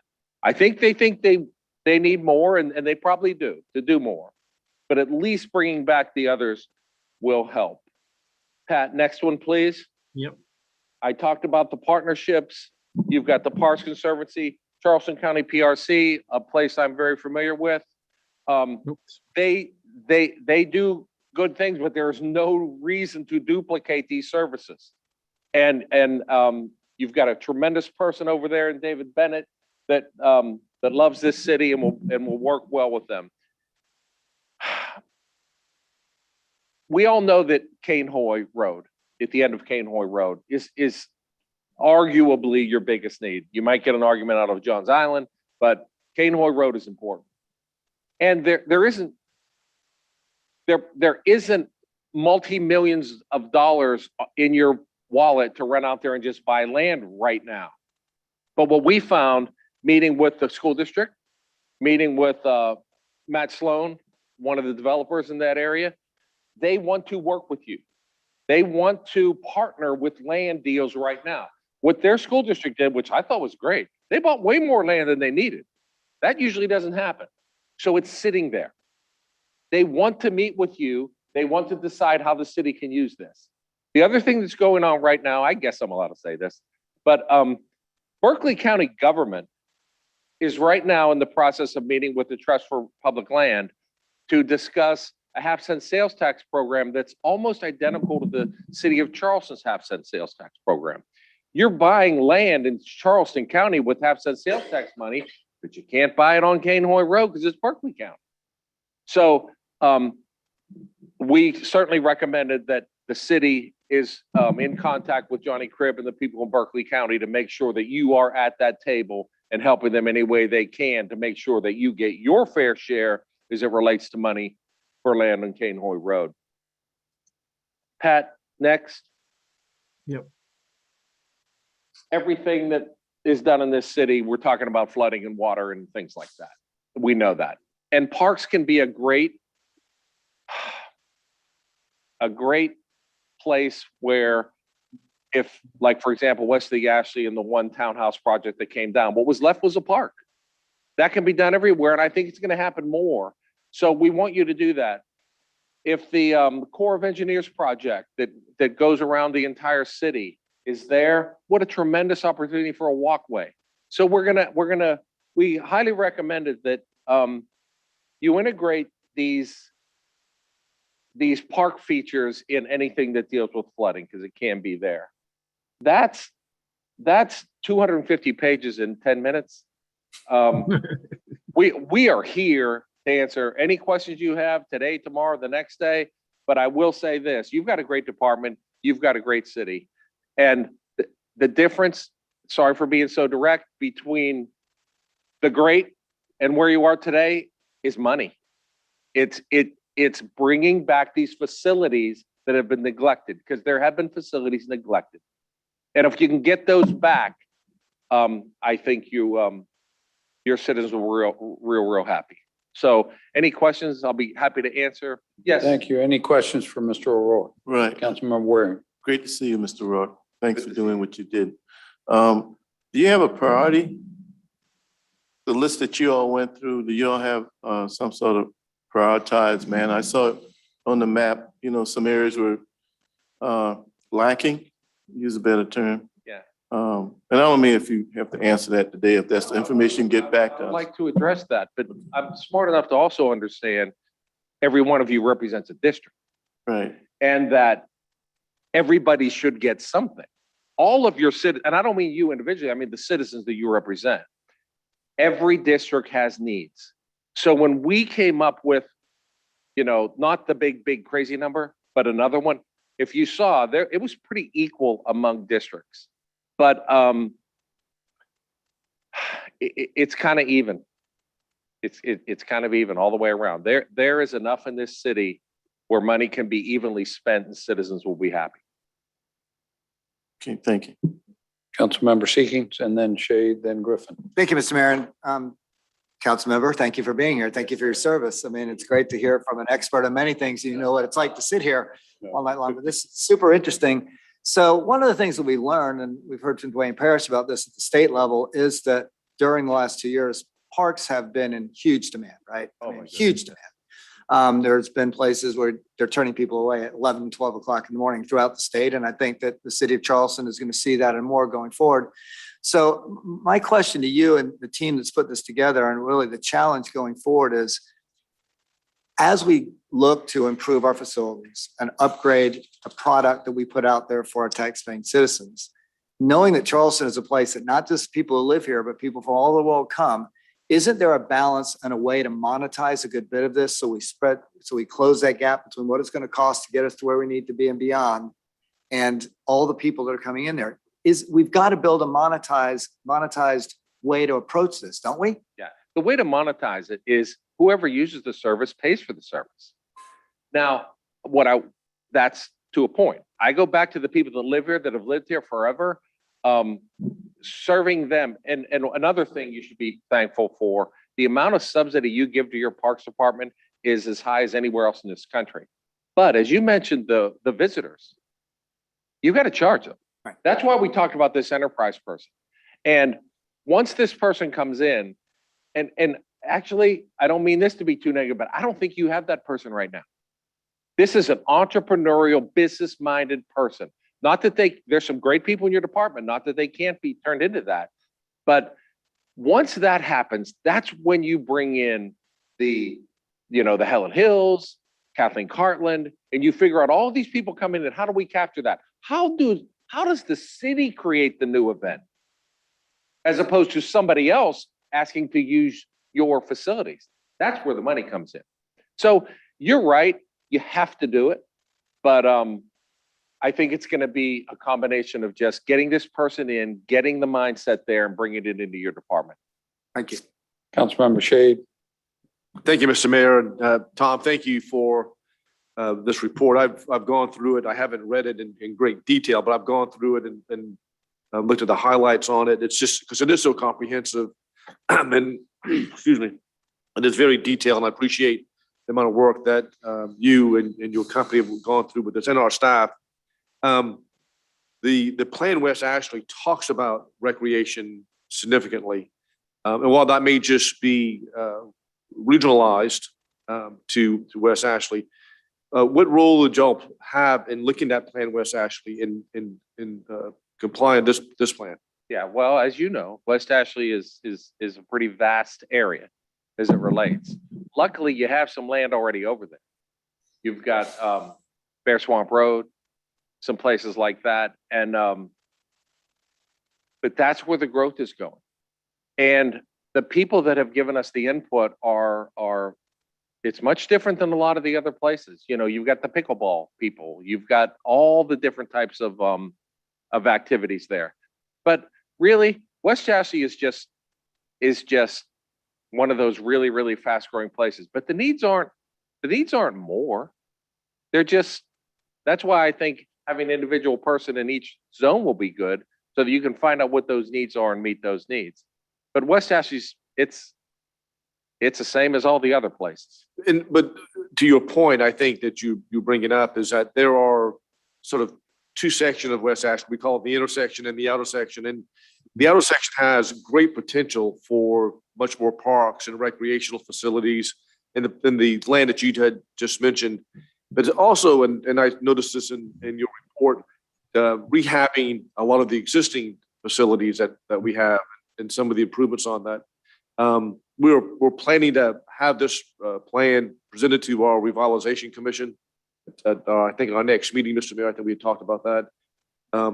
So to give it a emphasis on what it looks like for just the West Ashley region, almost half our population lives in West Ashley. So there's a sort of a different need of sorts because you're dealing with a greater concentration of the city's population there.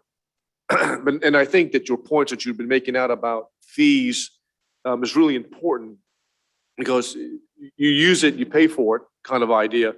But we also have to be very careful that we don't do something to make it restrictive as well.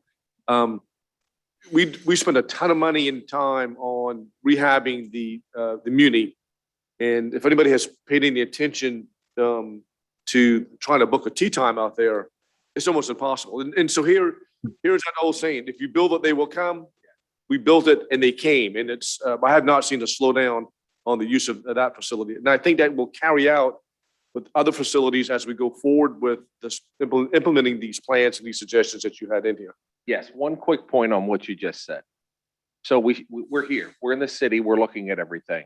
And then we're looking at how much needs to be done. Again, I mentioned that number that scared everybody.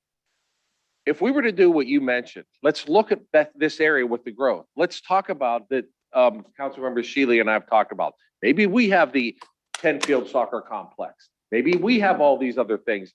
Yes, but your need for fixing up what you have here is so great that we didn't push the nice new shiny things that that's for 10 years later, I think. We've got to take care of the people that are here. We've got to take care of the things that we haven't been doing in the past with a little bit of that good in there. Yeah. I agree. Thank you. Thank you. Councilmember Griffin.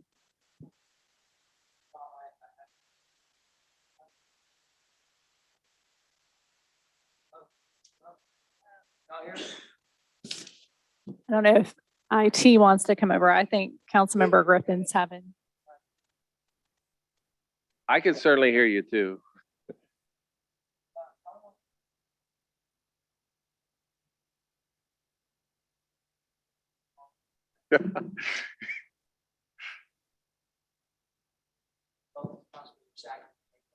Oh, no. That's not inexcusable. No excuse. This report is sobering. And I don't think there's going to be zero donation. Only thing I just still trying to wrap my head around. Yeah. You see 107. It's, yeah, you're not going to do that. No? Yeah.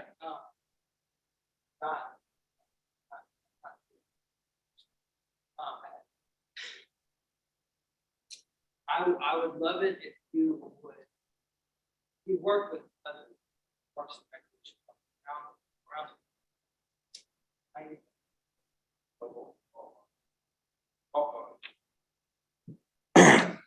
around. We're going to be tasked with potentially having this vote on this bond referendum coming up. I mean, I know that you have at least an idea of what other municipalities have asked for in bond referendums. I'm sure it's been done before and you've worked with departments. I don't want you to give, I mean, if you don't want to answer it, I completely understand, but what are some normal asks? Because I still can't wrap my head around 117. Great question, but this question in Texas is different than it is in Ohio, is different than it is in Charleston, South Carolina. So what the 117 million, none of you are going to go for that. In fact, I'll tell you who won't go for it also is Jason. He can't do that much if you put it on him. So there has to be some reasonable amount that can be taken care of. The other thing that I have seen with referendums, the public is smart. They're smarter than we give them credit for sometimes. They don't vote no because they don't like an amount. They vote no because they don't think you've done your homework. They vote no because they think things are wrong.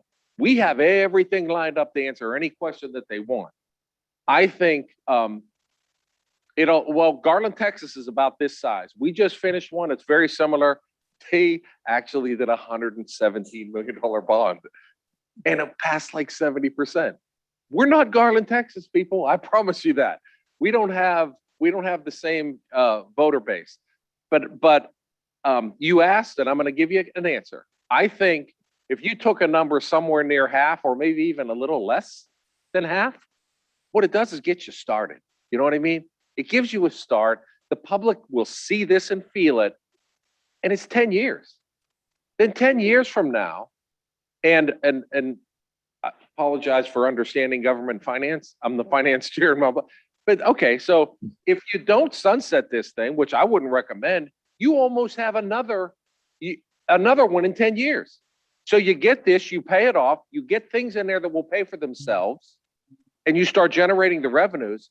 10 years from now, without asking the public to give you more money, you just keep this thing going. And instead of saying, I'm going to get this money for these things, you're actually creating a financial, sustainable way to fund your parks department forever. So that 10 years from now, you're not sitting there saying, we don't have any money, because guess what? You're not going to have any money.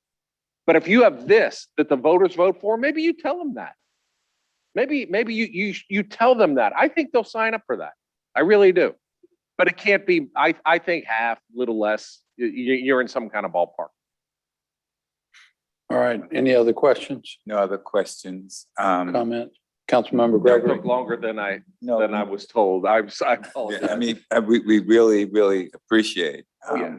what you did. And I think, and Mayor, correct me if I'm wrong, there are already discussions with our CFO, with Laurie, Jason, and their staffs in terms of what is realistic. Yeah. So those discussions are being had right now. And I just really want to thank you for what you've done, and everybody, to pull this together. It is indeed historic. And Mr. Mayor and Council, I would like to recommend approval of items 1A and 1B. Second. I have a motion to approve 1A and 1B. And 1B, yes. All right. Any further discussion? We've already had a good bit. Seeing none, all in favor, please say aye. Aye. Any opposed? The ayes have it. Thank you. And I'll close by saying this. Our goal is not to do the plan. Right. Our goal is to get the things that the public wants. So I'm not going anywhere. We'll help with all of these things all the way up until it's done, and then past that. Thank you very much. We appreciate it. Thank you, Thank you Tom. all. That's Thank my you. report, Mr. Mayor. That's the end of your report. Thank you very much. Next is the Joint Committee on Public Safety and Committee on Recreation. Since you've already had a turn, if it's okay with you, I'll turn to Councilmember Shade to lead us on this discussion. Thank you, Mr. Mayor, members of council. The Joint Committee on Public Safety and Recreation met yesterday afternoon at 1 o'clock. If I could take this a little bit out of order, on your agenda now, items D, E, F, and G were the ones that are on our agenda that were part of both the Recreation and the Public Safety Committee meeting.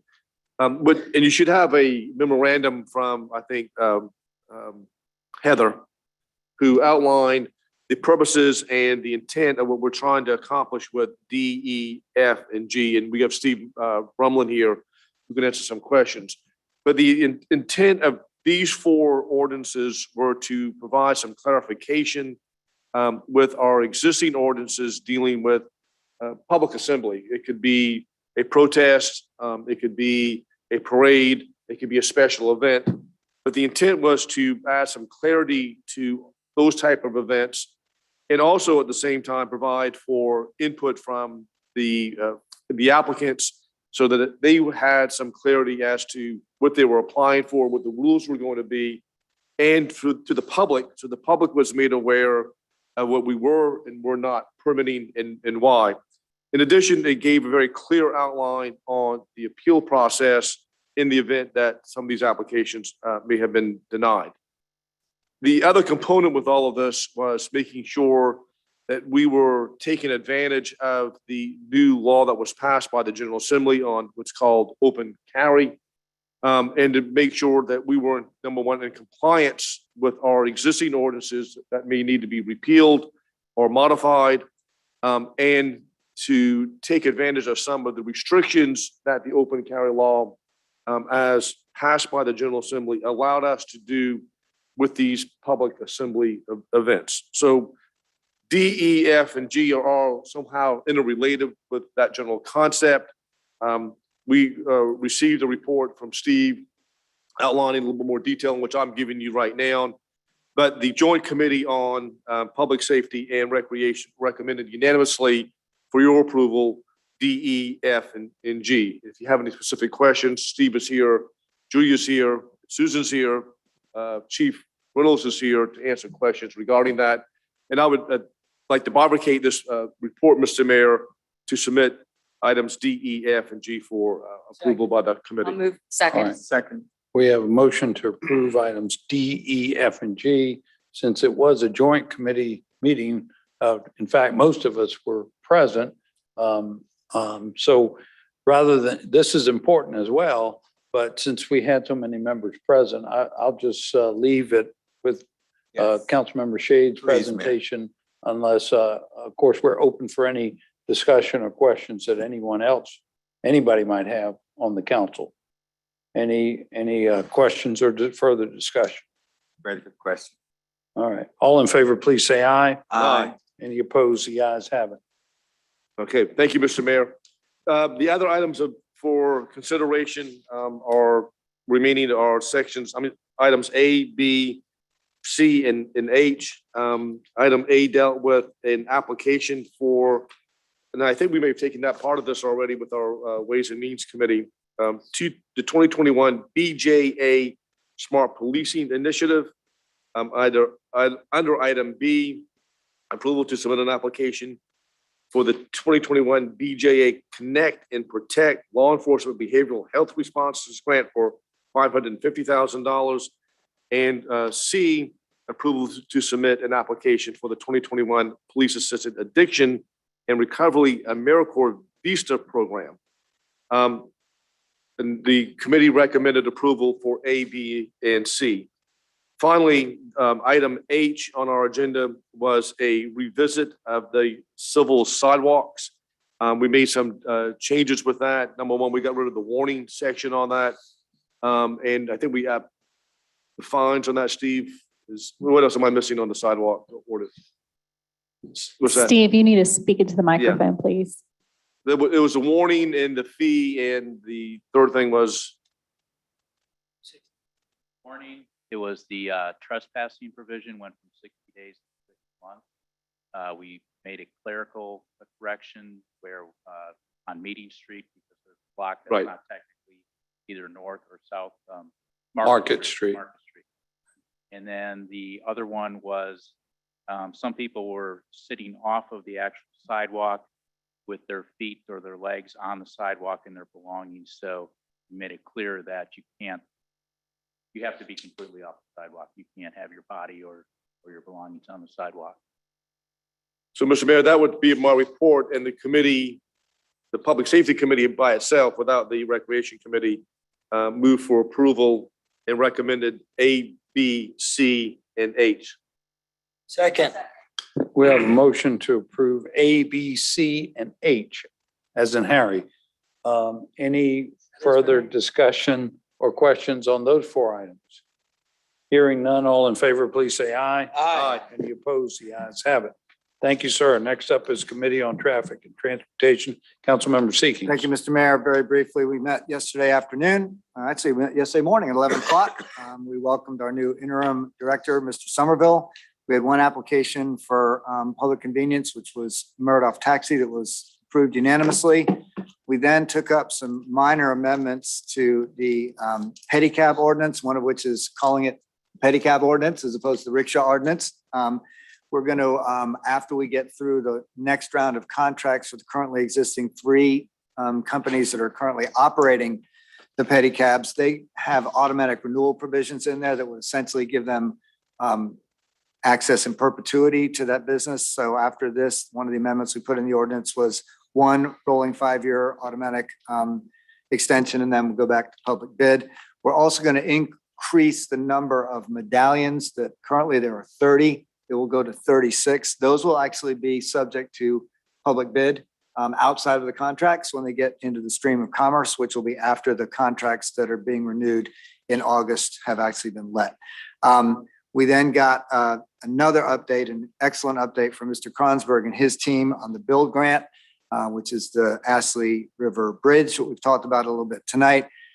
Suffice it to say that there is a lot going on with that project. All of it is positive. We are in a position to succeed. There has been some extensions given for some of the work that needs to be done in advance of being able to hire our design build team by the grant team at the federal level. We're going to work with any luck at all in advance of those deadlines and get things in place so we can get out there, put out for bid, and hire a design build team to go forward. We will continue, by the way, for those who've asked, to get quarterly updates unless there are some big benchmarks. And the reason for that, rather than every month, is because our team's working hard. And we would rather have them out there making sure this project succeeds than telling us about what they're doing. So I just want to thank staff, Mr. Kronsberg and his team, for all they've done. If you have any questions, he's got a presentation he can show you that has renderings of what the bridge is going to look like, how the project is actually going to work, what the traffic patterns will look like. And then I want to thank Ms. Halverson for jumping in really quickly on this pedicab ordinance. She took up the mantle. So with that, both items 3 and 4 need approval of this council, and I would move for their adoption. I'll second. Any questions or discussion? Councilmember Jackson? Yes, thank you, Chair Higgins. I think I brought up the same sort of highlighting suggestion. I do think that Mr. Kronsberg's build grant presentation was excellent and really brought all of us up to date. I know that we've had some, questions that are understandable from the public that hasn't really seen anything happening. So in addition to the renderings and things, there is one chart that filled up an entire screen that basically flows all of the work that has to go into being able to be where we're going to be at the end of the summer. I think that would be a really excellent graphic to put, maybe we can get a reporter to put it in the newspaper so that people are able to understand that we have been doing nothing but making all the progress that's required of a federal use of funds in the last year and a half, just so we're not giving the wrong impression that we're not making progress. Absolutely. Any other comments or questions? All in favor, please say aye. Aye. Any opposed? The ayes have it. Next up is Committee on Public Works and Utilities. Councilmember Waring. Thank you, Mr. Mayor. The committee met on last Thursday at 4 o'clock. As you see on your agenda items, A, 1, 2, 3, 4, 5, along with item C, and miscellaneous business, DI, all passed unanimous, and I move its adoption. Any discussion or questions? All in favor, please say aye. Any opposed? The ayes have it. I skipped item D. We had discussions on environmental services as well as the holiday schedule coinciding with cities, people, as well as independent contractors, people, and they're going to report back to the committee. That's the extent of my report, with the exception of Mr. Fountain's going to give a brief update on small projects. It's going to be a Cliff Note version, ladies and gentlemen. I'm going to try really hard, Councilman. So just as a quick update on where we are with the small projects, this is the $1 million annual allocation that's provided each year. The 2020 projects are allocated, of course, then we work through the projects. The 2020 allocation had 12 total projects. 11 of those have been completed. The only one that's still in progress on that is the Highland Outfall, which is where we basically just completed an MOA recently with the town of James Island to cost share work that the town of James Island is preparing on that project. So all of our internal projects are complete. I'm happy to go through those if anyone wants a list, but if not, I can go faster and not go through them. The 2021 funding, which we approved, there are 20 projects within that list. And we have, just for those who are a little more recent, we're currently in design on the Concord Street waterfront park handicap drainage improvement. The Devonshire outfall cleaning and Burns Downs outfall cleaning have been permitted, competitively bid. We should have that recommendation for award at the next council meeting for those two outfalls. There are 4 property retrofits in Church Creek that we actually discussed earlier today, and will be on the Ways and Means report out in a second for the fee amendment to finalize the design in the Mallor Court area of Church Creek to retrofit those into park space. Coral Reef, the ditch piping, that's a project that's actually out to bid now. I think is actually coming in for bids this week. And then the Dowden area hydraulic improvements. This is the Dowden Court area. We've completed the design work, which is part of the 2020 funding, and we now have rough design work that we're doing easement acquisition for to complete the actual improvement work this year. So there's a series of other projects as well I can address if we need to, but I know we're all I think that does it. late on time this evening. Thank you, Mr. Fountain. That's the extent of our report. Great. Thank you very much. So next up is our Committee on Ways and Means, Councilmember Gregory.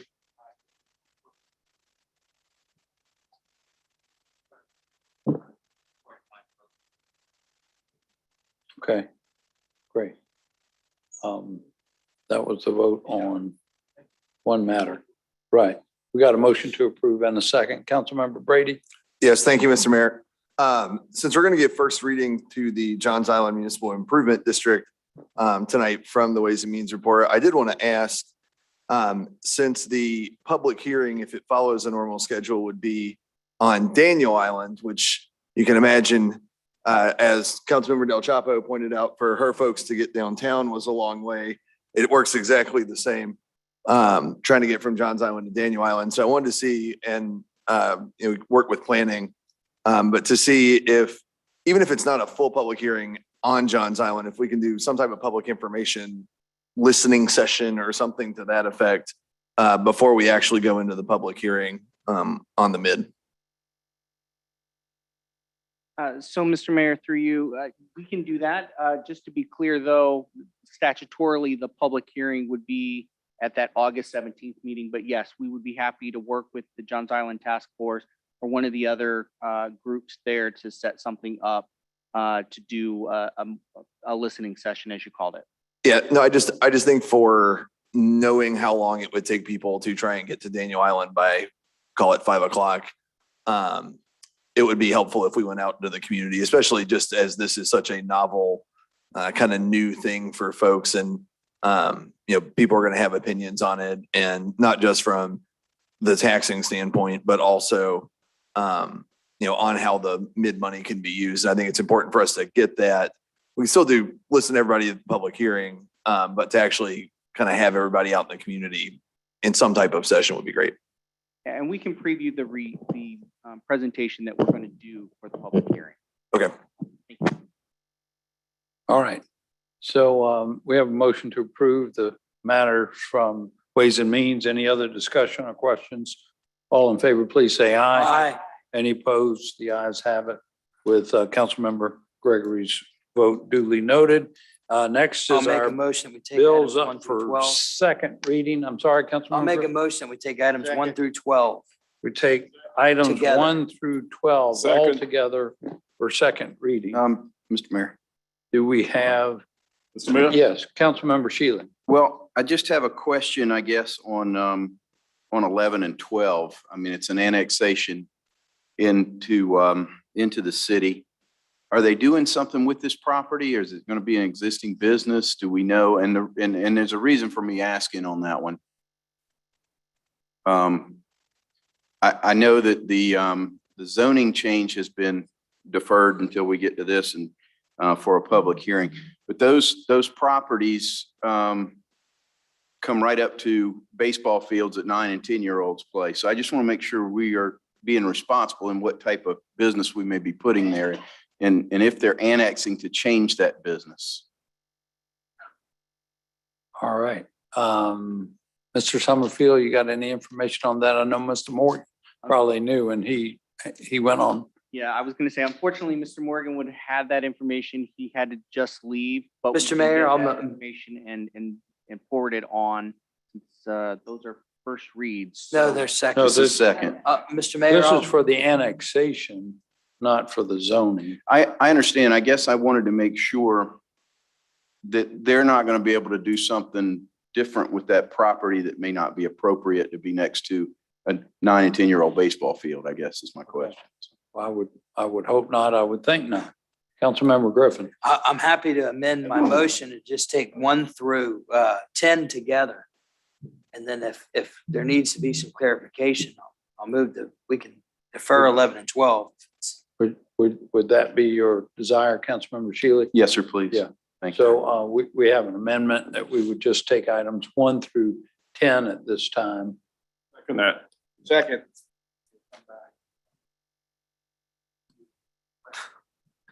On those last 2 items. All right. Any discussion or questions on 1 through 10? Councilmember Waring.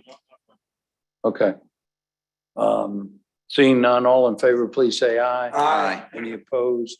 Now for third reading of Second. ratification of 1 through 10. Any questions on those? All in favor, please say aye. Aye. Any opposed? The ayes have it.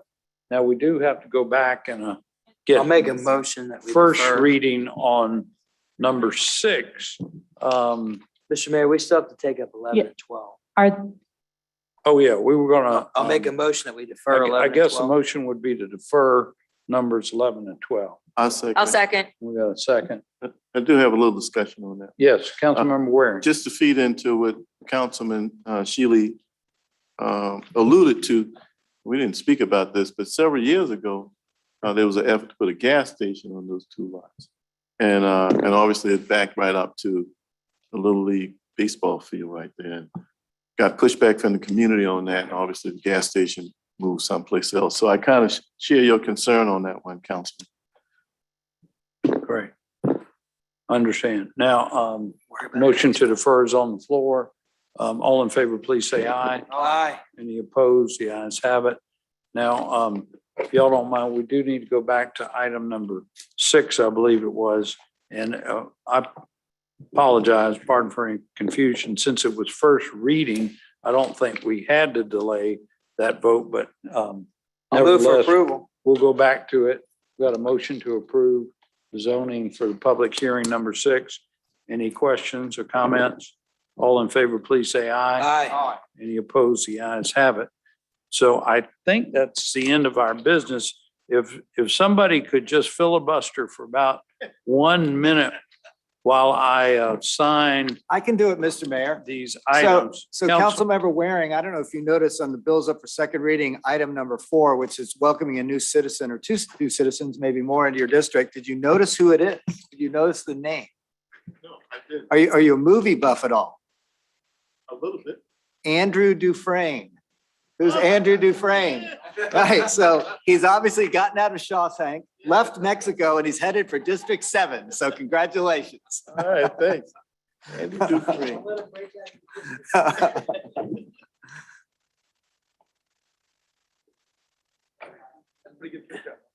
Any other comments? I got just a couple more to go. We hadn't had this problem before, I mean lately. While Just we for were Zooming. clarification, our next meeting, are we having a special meeting? Where's it at?